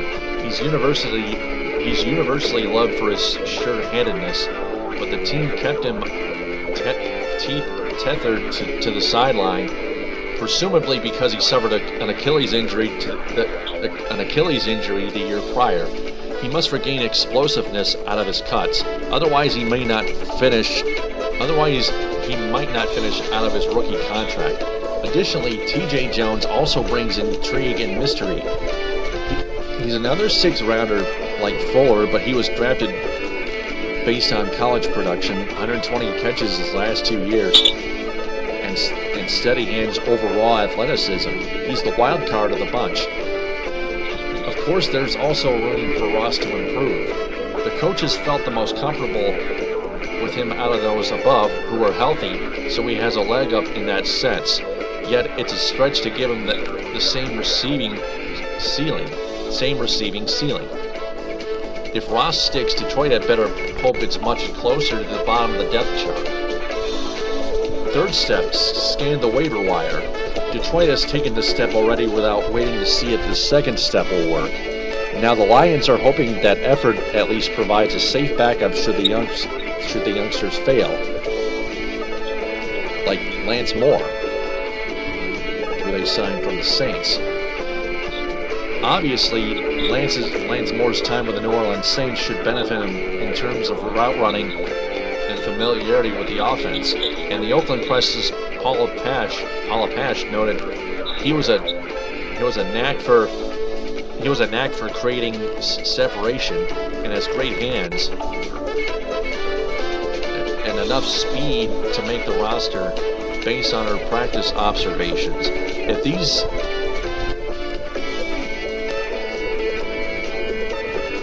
If these things carry over to the preseason games, the Lions won't have to look any further. But Side Lion reports Kent Platt astutely wrote that Moore was actually the second receiver for the Saints in 2012 and 2013, the last years Moore did anything of note. Detroit needs someone who can present a danger to opposing defenses. If Moore isn't capable of creating a meaningful contribution or on fewer targets, he won't have enough value to solve its problem. That'll leave the Lions hoping to turn to someone else's trash, a cut player, into the elusive treasure they've been seeking. It isn't a great proposition. In fact, it's more likely Detroit would roll the dice with one of the players above, even if the coaches don't think they have what it takes. Fourth step, wait until 2016. The inconvenient truth is the increasing temperature and pressure on this position may lead to a wasteland of missed opportunities in 2015. Hold on a second here. Now, it's possible that everyone stays healthy. The running backs and tight ends pick up the slack left by Johnson and Tate, and no one is wiser about Detroit's little problem. But if injuries should strike, the entire mortgage comes due in the Lions' lease on the postseason and could be underwater. July is a time to contemplate all the scenarios the coming season could bring. Detroit entering next offseason with a renewed emphasis on adding a pass catcher is a distinct possibly. Then again, maybe Corey Fuller or Ryan Broyles finally pay a return on their investments in the form of yards, touchdowns, and receptions. So the poll question has a total of votes, has a total of 1,992 votes. 40.3% thereof, the majority, picked the best option for its third wide receiver to be Lance Moore. Ryan Broyles at 28% flat. Corey Fuller at 23% even. And TJ Jones and not on the roster at 4.4% each. Yep. So there it is in a nutshell. The Detroit Lions need a number 3 wide receiver. Now, listen, I love Ken. I know Ken. Ken is my boy. And he's right. And the number 2 wide receiver position. But the real question for Lance Moore is, where did he play in the number 2 wide receiver position? Now, one would say that on the Detroit Lions, the number 1 position, of course, is Johnson. The number 2 position is the other outside position in Golden Tate. And the third Golden Tate. And the third wide receiver position would be in the slot. And that's where we need to find the right person to play that position. So, here's where I think Ken kind of misses it. When this was the number 2 wide receiver, he was playing in the slot position. That's where he was making all the catches, and that's where he had all of his production. Again, I don't see Lance Moore taking us and being part of the core for the next 5 years. But I do see him taking Ryan Broyles and the other option and putting them out there and teaching them and mentoring them and speaking to them, and also giving a lot of insight, as you heard before, to guys like Megatron and Golden Tate and Eric Ebron, and helping them understand how to get open and the little nuances to route running in this particular offense. And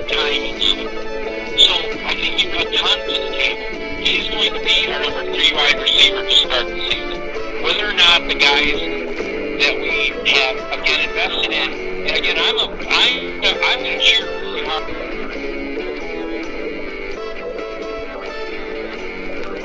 And sandwiched in between, we've seen flashes of him. I know he has it in him. He gained the explosiveness. I know he's put in the work, and he deserves to have success come to him. So I'm sending out good vibes for my boy Ryan Broyles. The third wide receiver position is not in as bad a shape as everyone out to me. I know I've said this before, even when we had Burleson and that kind of thing. But again, it comes down to luck. Some of it plays a part of it. Luck plays a part in that situation. But for the Detroit Lions, it's going to be more for the first part of the season, and hopefully they flourish. If not, it'll be more for the full season. But again, I don't see more as some kind of an option. Let's sign him to a 3 or 4 year deal. Let's see what his value is, and then go from there. I think he's going to bring a lot of value. At the money that we're paying him, it's going to be a win with more. Okay, one more article to touch on. From Michael Rothstein, ESPN staff writer, headlining, Lions run-pass ratios show Matthew Stafford's importance. One of the more tired cliches in the NFL over its history has been the need to strive for the balance between run and pass. Teams often say they wanted a balanced attack on offense. In today's NFL, that rarely works out. It's one of the things former NFL quarterback Todd Collins said has changed the most since he retired from the league following the 2012 season. Collins said, quote, "It doesn't seem like people are more enamored now with the pass. Some coaches say they want to be a balanced offense. That means an equal number of rushes and passes, right? They say we strive for balance, and you look at the numbers and it's like 20 to 80 or something like that," unquote. The Lions haven't been that disparate, but Detroit has been.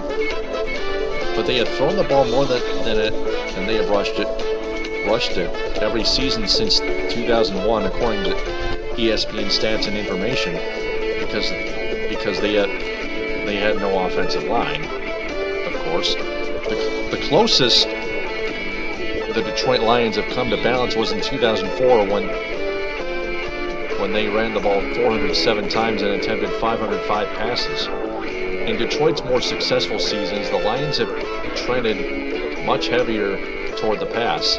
In 2001, one of the 2 seasons Detroit made the playoffs this century, the Lions rushed the ball 356 times and had 666 passing attempts, completing 423 of them.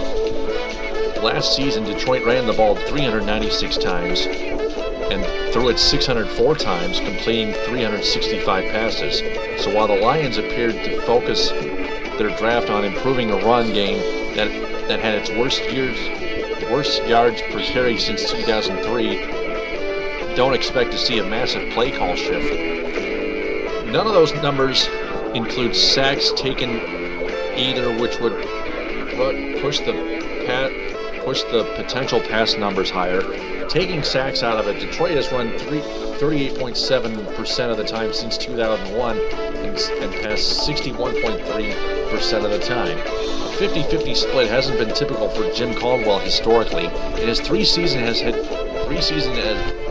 coach in Indianapolis, the Colts never rushed more than 393 times in a season. They never threw less than 534 times in a year, and that was in 2011 when Peyton Manning was injured. The only sample size in which a team coordinated or led by Caldwell has had more runs than passes came during the Baltimore Ravens Super Bowl run in 2012, when Caldwell took over leading into Week 15. Through the final 3 weeks of the regular season in the playoffs, the Ravens ran the ball 249 times and passed it 235 times. The following season was more in line with what happened in Indianapolis, where Baltimore had 423 rushes to 619 passes.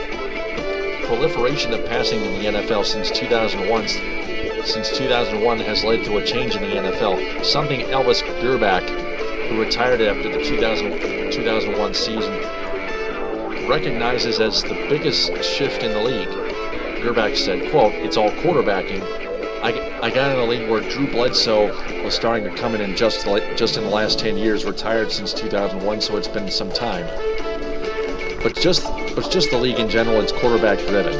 If you don't have a quarterback, you're screwed," unquote.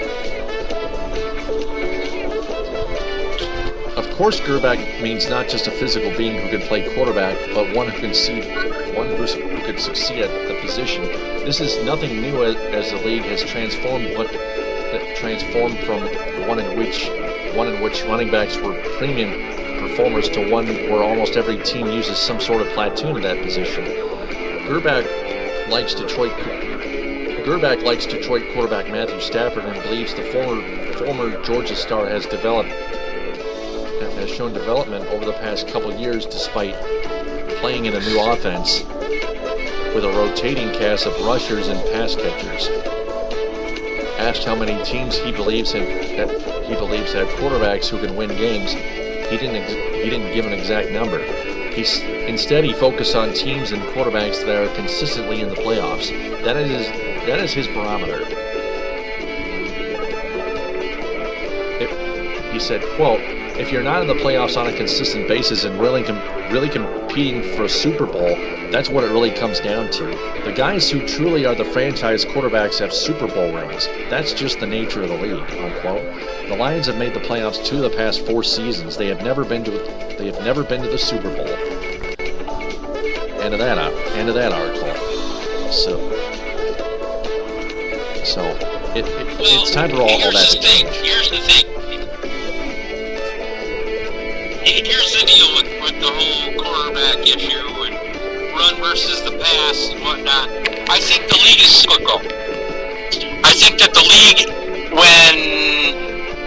in 2001 you started to see the real need for nickel cornerbacks, which that's why the cornerback position is so valuable, is because the need for the nickel cornerback was created in 2001 because they overloaded the defense with speed and timing, so it changed and moved in that direction. Now, take the Green Bay Packers for an example, and Aaron Rodgers. Aaron Rodgers is the eminent quarterback in the league today. He is the best quarterback in the league today, and he throws on precision routes with guys that are wide open, and he did that for quite a while. Now, last year, some will say that was his most successful season outside of the injuries that he suffered. And one of the reasons why they say it's one of his most successful seasons is because he was able to run the football effectively. So you're starting to see the high-flying offenses begin to come into a different kind of a mold. We have seen the San Francisco 49ers, when Jim Harbaugh was them having a balanced attack where running the ball truly part of their offense. And the same goes for the ultimate success that's been had in Seattle. Seattle has arguably one of the best running backs in the game today in Marshawn Lynch, and he is a very big focal point, and it makes a great balance. It gives their quarterback an opportunity to get outside of the pocket and make a play himself with his legs, or to throw the pass and score touchdowns in that sense. So, as a whole, the league has become cyclical. It is moving back to a more balanced attack now that new defenses are being implemented. For example, the Detroit Lions run a set with 3 safeties, which is almost saying, well, I've got safeties that are athletic enough to, one, cover the pass and defend the run. So I'm going to negate your multiple wide receiver set, your 3+ wide receiver sets, or your 3 or 5+ receiving options in your offense.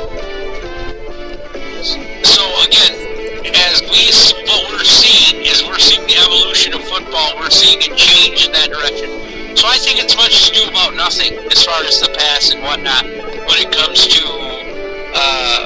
Caldwell. I think Caldwell understands that fact. I think Caldwell looks at football much deeper than just, there's truth to the fact that when people say this is a passing league, you're going to see a lot more passes, and the prolific offenses are going to be the ones that are going to be quarterback driven and are going to win with the pass. But as defenses evolve and they mature and they change, that's the beautiful thing about football. What comes around goes around. I think at some point in the future we may see an option or a wing style offense come back. I think that's a possibility, as crazy as that sounds. It's all cyclical based on the athletes and the schemes that one another are running that dictate what kind of a football team is put together from year to year. Again, I'm glad to have Matthew Stafford, but I think Matthew Stafford's going to have a breakout year this year. I think Matthew Stafford's going to find the number and leading the playoff and compete for a Super Bowl. And that's what I got on that.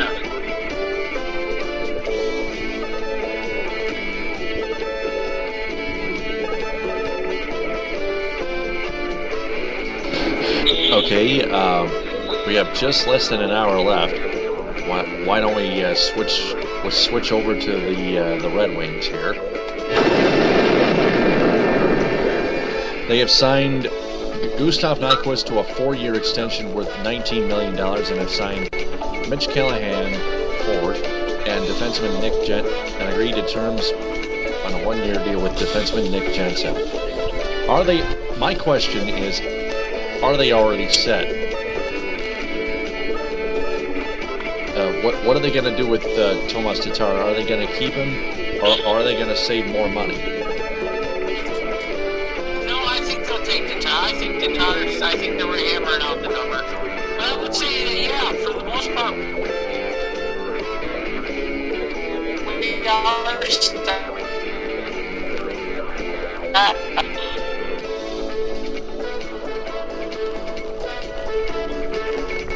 Say that again? I think it's pretty much set. I don't see things on the horizon. Right. I think they're going to hammer out number with Tatar. I think that's really what where they're at right now, is trying to find that number. So I don't think all hope is lost there. I don't think they're going to move on from Tatar. So for the most part, I'm going to say, yeah, the Red Wings are 90% set. I see them making some moves, but nothing earth-shattering. Right. They need Tatar and Nyquist,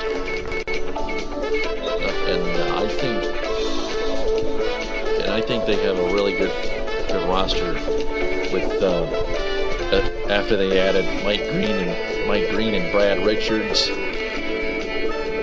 to the roster.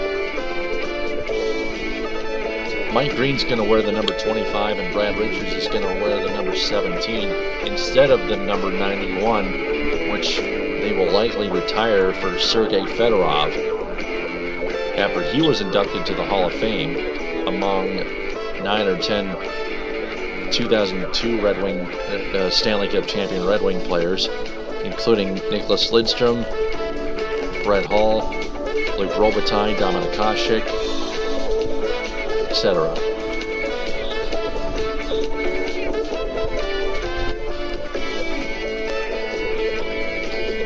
So, touching on the other Red Wings news note, John Oliver of last week tonight on HBO took a swipe at financing agreements for the new Detroit Red Wings arena at the district Detroit. 2 years ago, Detroit got approval. He said on his show, quote, 2 years ago, Detroit got approval to spend $280 million in taxpayer money on a new arena project for the Red Wings. Just 6 days after the city filed for bankruptcy, even though the Red Wings owner is Mike Ilitch, the founder of Little Caesars pizza chain, who's worth an estimated $5.1 billion. That's a little hard to swallow, unquote. And projects like this are very expensive, Los. He's crazy. That guy is nuts. That's I'm gonna file him under the everyone's gotta be offended about something or find something to be offended about. The Detroit Lions and the Detroit Tigers have brought how many millions of people downtown? Well, that's a very good question. Probably about a few million. At least. At least. Downtown is being revitalized by putting those types of attractions there.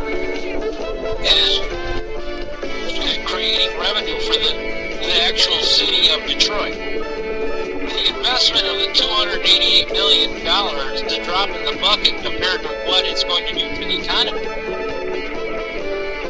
Uniform sales, every single thing that you could possibly think of, right down to the toilet paper and the bathrooms of the new Red Wings complex, are going to create revenue in the city of Detroit.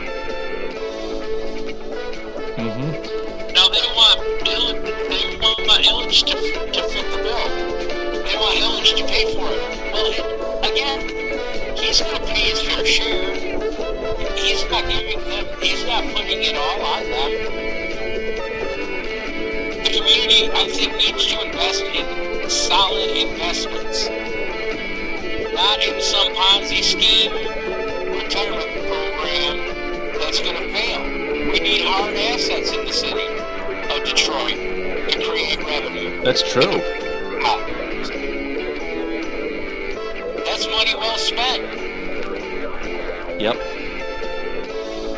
It's expensive, but it's well spent. I have to agree. All of the jobs that's going to create, to build it and plumb it and put electricity in it, all of those things, those are all tangible things that we can wrap our arms around, and then to have a world-class facility to say that's part of our city, part of the city of Detroit, and to say, listen, when the film crews come and the announcers come, Detroit is on its way back. Detroit is building towards something. I'm all for it. I think people want to complain about things that really shouldn't be complained about, and don't want to complain about things that should be complained about. I think it's a great spot for the city. I can't wait. I can't wait to go to my first game there. Yeah, I can hardly wait to take a look at the new arena myself. It's going to look beautiful, especially with the Red Wings logo roof on top of it. I'm only able to see that on TV. Unless I can get on an airplane or a helicopter or something like that, or a jet.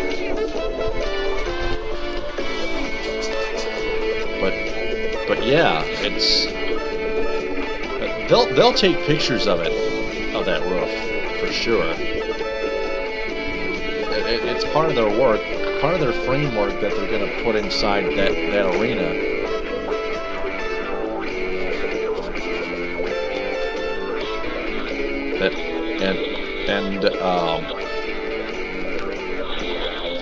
And we can hardly wait until it's finished. That's about it. All right, let's go to the Pistons.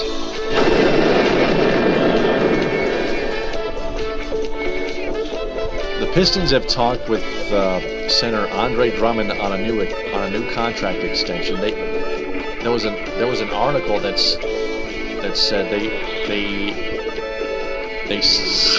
they were going to stake their future on Andre Drummond and Reggie Jackson.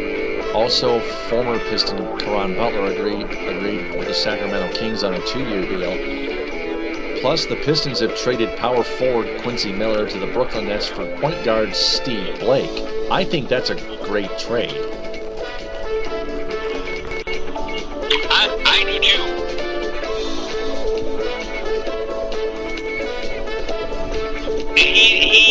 I like Blake.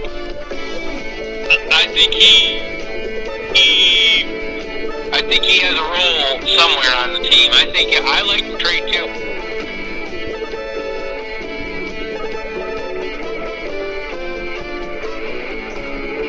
Okay, let me Google this article here.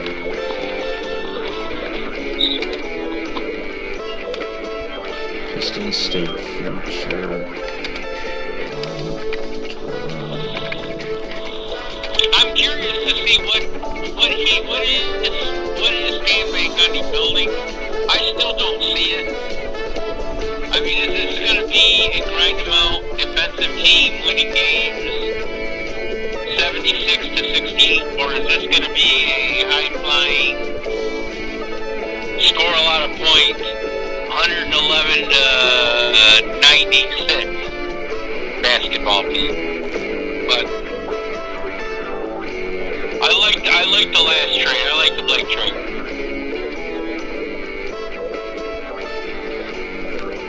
Yep. John Nio of the Detroit News headline: Pistons gamble future on Jackson Drummond. This is the Pistons' blueprint pick and roll basketball, so the fans might as well get used to it. They picked their cornerstone players. One inherited from the draft 3 years ago. The other acquired in a trade 5 months ago, and that's how they roll, staking their future on a tandem that has played all 27 games together. Not there was any doubt about this heading into the offseason that the Pistons plan to build around Reggie Jackson and Andre Drummond. They've certainly doubled down on that design the last few weeks. Stan Van Gundy effectively admitted what most around the league have been saying about the 5-year, $80 million contract his team had at Jackson. The Pistons overpaid for their 25-year-old point guard, who will make more next season than all but a half dozen players at his position, despite totaling 76 career starts his first four seasons. Yet to hear the Pistons president and coach talk, they weren't simply betting against themselves. They were protecting themselves, particularly with the salary cap set to explode after next season, by locking up Jackson, a restricted free agent, same as Greg Monroe a year ago, who went to the Bucks for the long term. A restricted free agent, same as Greg Monroe a year ago for the long term. Asked about Jackson's new deal Friday, Van Gundy acknowledged it's a little bit of the gamble for sure. Also, but we wanted, he had quote, but we wanted the commitment in years. You've got to weigh in future years. Most of the guys who signed free agent contracts this July, they got it out after year 3 or 4. We were willing to pay more money to not have the out, unquote. Likewise, it sounds like they're more than willing to pay Drummond whatever he wants, and probably whenever he wants to lock him up as well. But really, what choice do they have? Center the center to get what he wants. The entire franchise is now tied to a two-man game between Jackson and Drummond. Drummond spent the last month training in California, stopped by the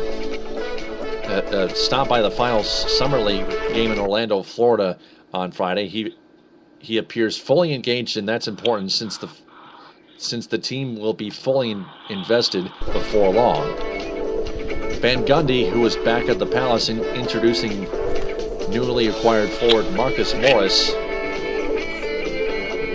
said both contracts will start negotiations on a maximum contract extension for the 21-year-old center soon. Van Gundy said, quote, probably within the next couple weeks, but what you're talking about, there's more timing than anything else. It's like you're going to be haggling over dollars as much, unquote.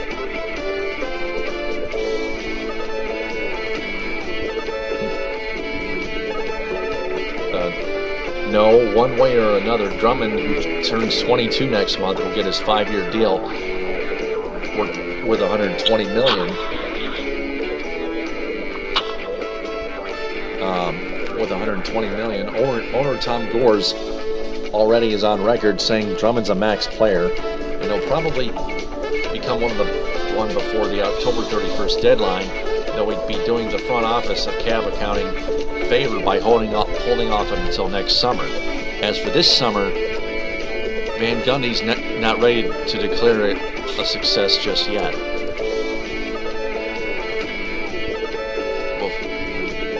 Some teams, though, have more to go on at this point than the Pistons, who tried and failed to land a couple of the bigger names to hit the market July 1st. The Pistons boss didn't name names, but he's likely referring to forwards DeMare Carroll, who left the Hawks for the Raptors in a 4-year, $60 million deal, and Danny Green, who re-signed with the Spurs for 4 years and $45 million. Van Gundy and general manager Jeff Bauer insisted Friday they wouldn't have even bothered chasing had the Suns been dealing on the table in June. Looking to clear cap space last week, Phoenix dealt Morris, Reggie Bullock, and Danny Granger to Detroit for a 2020 second-round draft pick. Morris arrives with a favorable deal, $5 million per year for the next 4 seasons. And as with last month's Ersan Ilyasova trade with the Bucks, the Pistons didn't give up much to get a starting caliber forward. As for what they really got here, we'll see. The Pistons probably are better defensively. There's more versatility there, at least, and they've definitely added some more tenacity, specifically at small forward. And while they lose Monroe's post-up game, Morris might be their best post-up option some nights. Frankly, they've created more room for Jackson's high-usage handle and Drummond's above-the-rim ability. The shooters will have to make shots for sure. Ilyasova has to prove he's an effective stretch 4 here, and the jury's still out, way out, on shooting guard Kentavious Caldwell-Pope. Jody Meeks' first season in Detroit was a bit of a bust. Neither Morris nor Stanley Johnson figures to be much better than average from deep, though Morris got off to a strong start a year ago and said Friday he's eager for a bigger role.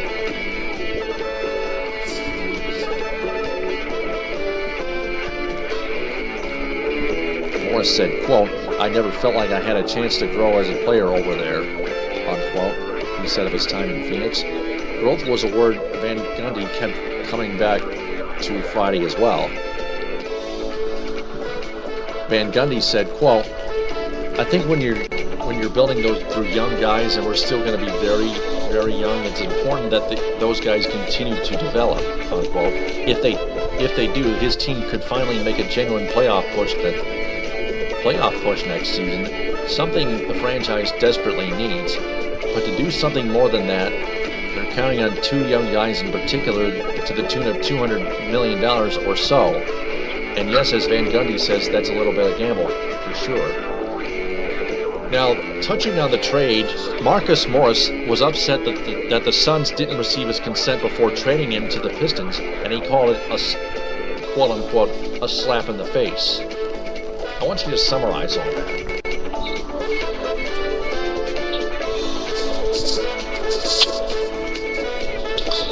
Okay, here's the deal. I think it's a mistake to offer Drummond max money. Drummond is not a max player. I think it's a mistake to offer Jackson max money because he is not a max player. Okay. They already did. That's $80 million. That's what I believe. That's too much. Way too much. Way too much. I say you wait until next year. As they say, the cap's going to go crazy, and you're going to be able to compete against everybody. You're going to be able to offer as much as anyone else. Yeah, you got to save the money too. That's what I say. Next year is your year to make the big move. But to offer Drummond and Jackson max money is crazy.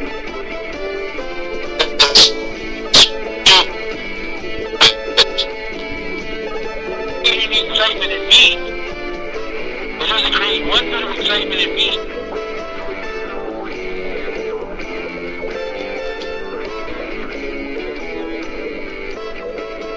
They're not worth the money, man.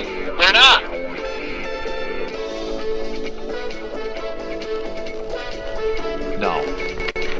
No.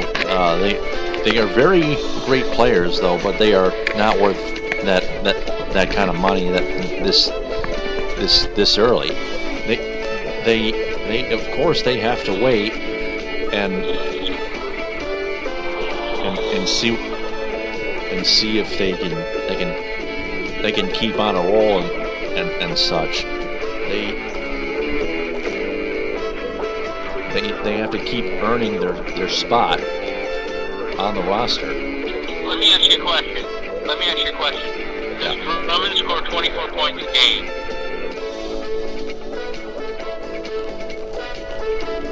Well, not quite. Okay, then he's not worth that kind of money. It's just that simple. We're banking on that they're going to, right? Right. I guess that's where the gamble comes in. They're going to be 24-point game players. But that's what you need out of both of them. You need them both to average 24 points a game. Because LeBron averages 40. Yeah, that's a lot. Andre Drummond's biggest problem is his free throw shooting. He can't hit free throws. There's another reason why he's not worth that kind of money. There you go. That's another reason why he's not worth that kind of money. Here's what he can do. He can 24 points a game, and he can't hit free throws. So that's the main point of the article. Yeah. Here's what he can do, though. He can block shots and gobble up so many rebounds. He can still average like at least 10 points per game, but his rebounding and blocking that produces more double-doubles. Not quite triple-doubles, but plenty of double-doubles. He has produced a lot of double-doubles in almost every game. Are you watching?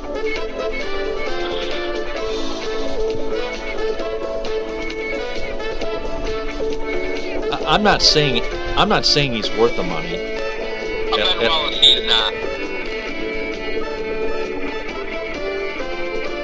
No.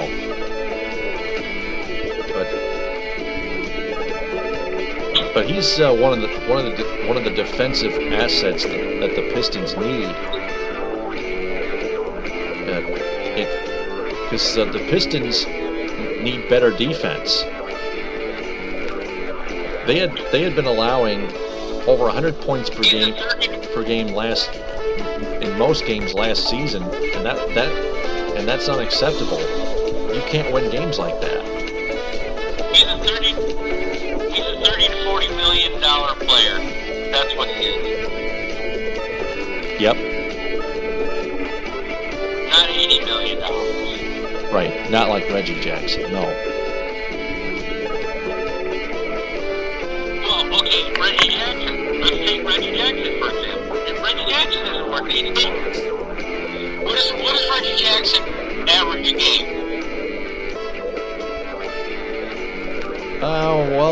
would say about 20 or close to.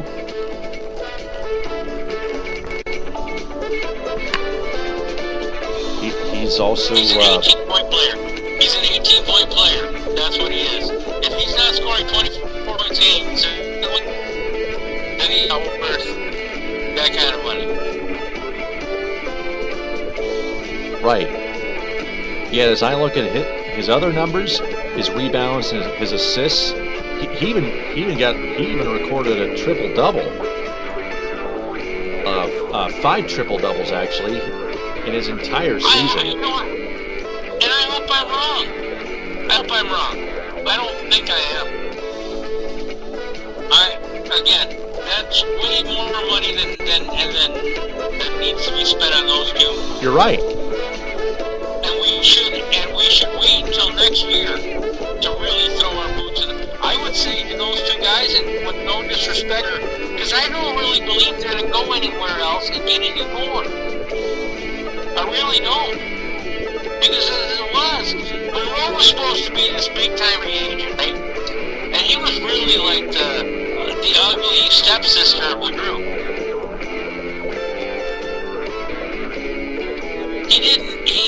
No one thought of him, and he was supposed to be the best of the best. He was the guy that we were either going to offer max money to keep him here, or we were going to let him go, and we let him go.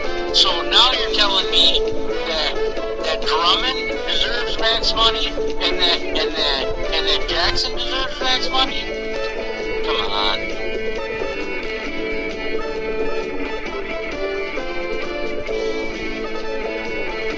Well, no, I didn't say that.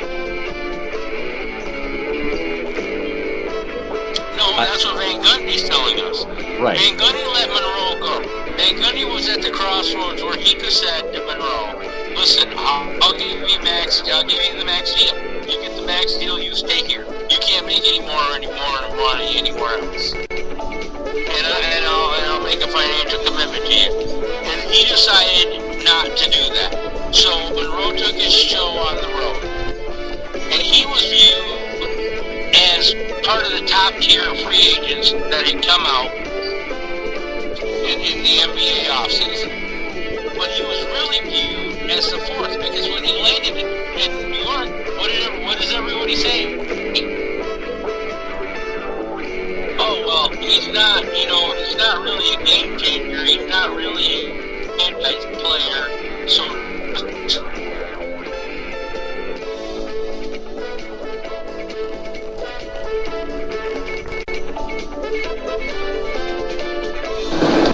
that's money should be left to franchise players. End of story. You don't pay the money even though you don't get that. I don't order a pizza and not have it delivered if you don't pay the money. That's what you're doing by handing out these huge contracts to these guys. And in my opinion, their value doesn't warrant the contract. It's not that I think that they're vendors. They're just not that good.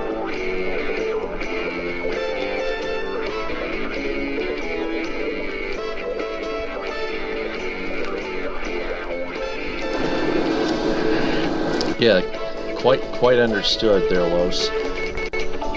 Less than 30 minutes to go. Why don't we go ahead and touch on one more topic here? College football. The Michigan Wolverines football program has hired Jim Minnick, hired as an associate athletic director for interim athletic director Jim Hackett. Plus, its games against the Michigan State Spartans and the defending national champion Ohio State Buckeyes are sold out this year. And they're supposed to be. Those are very big games. Those are huge games. But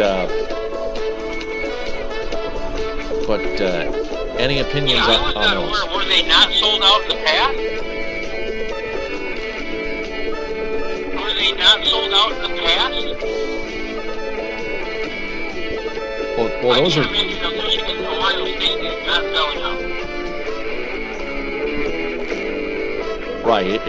It's still it's still the biggest rivalry in sports. The Wolverines and the Buckeyes, especially in football.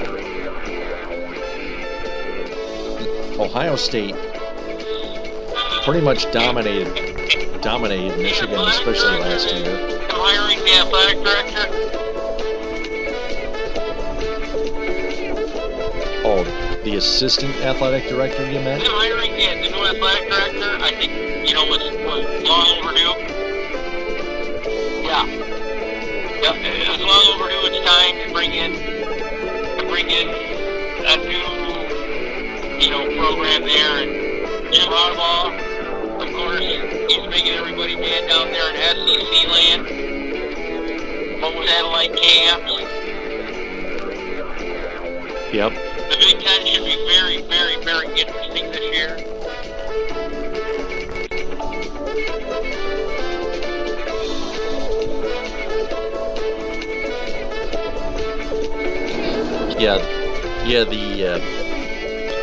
The Big Ten has just 3 top dogs: the Wolverines, the Buckeyes, and the Spartans. Spartans almost made it to the college football playoff. Oh, come on, you're not going to give it. Hey, you're not going to give any love to the Wisconsin Badgers? Well, the Wisconsin Badgers are good too. They just, I'll give them a little bit of love, but they still need work in order to make the college football playoff picture, if you know what I mean. And they're consistent, man. The Wisconsin Badgers will be in the mix. They will be in the mix. Don't overlook the Wisconsin Badgers. Right. I think Minnesota has a shot. I think Minnesota has a shot at being good this year.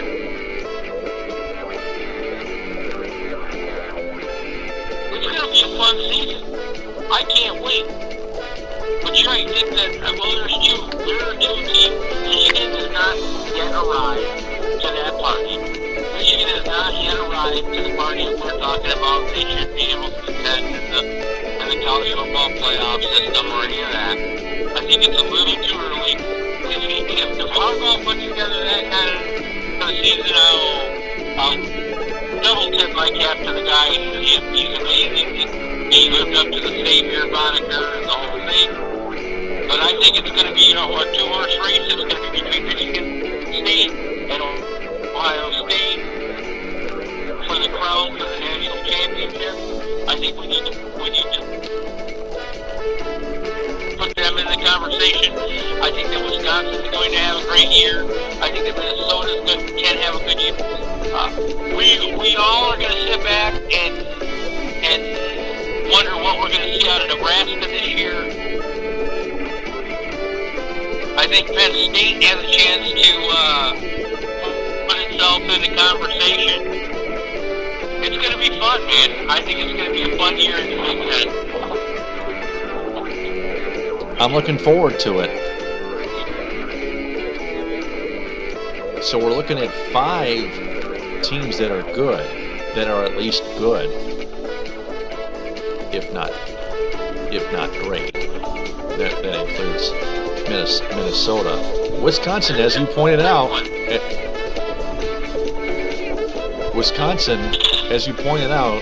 not great, but is consistent. So is Minnesota. They're coming on.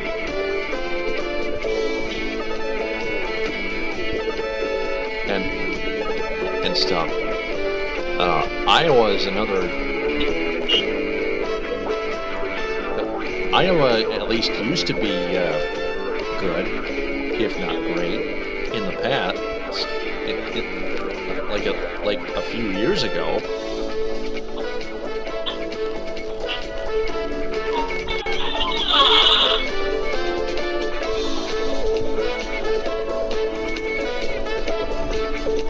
But I think that Michigan and Michigan State have not seen much, haven't had a recent history with Iowa. much. But I'm looking forward to another matchup for each team with the Iowa Hawkeyes. I want to see what they can bring to the table, and I want to see more on BTN, for example, what Iowa can do on the gridiron. Maybe on the ESPN networks as well. Central Michigan running back Derek Nash passed away. As a CMU student, I would like to pass my deepest condolences to the Nash family and the CMU football program. Fire up Chips, the Chippewas. And that's about all I have for this. I saw that. Yep. Go ahead. I saw that tragic passing away of the Chips running back. I thought that's pretty cool of you to take a minute and mention him.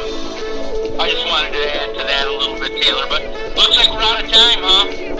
Well, we got 20 minutes left, but I have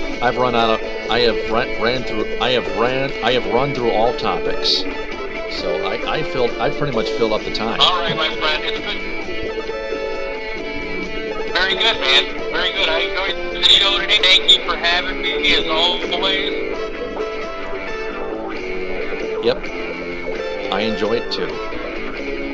Glad for us to get all this off our chests.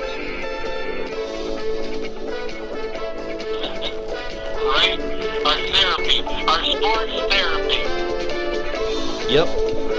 And speaking of sports therapies, you can catch the afternoon sports therapy from 3 to 6 every weekday, including today, on the game 7:30 WVFN in East Lansing.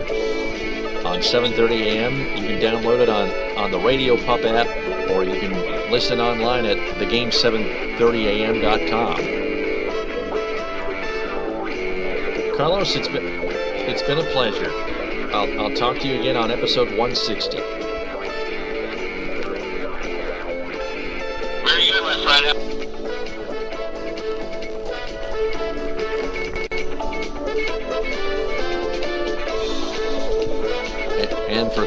And for Carlos Martinez, I'm Taylor Phillips.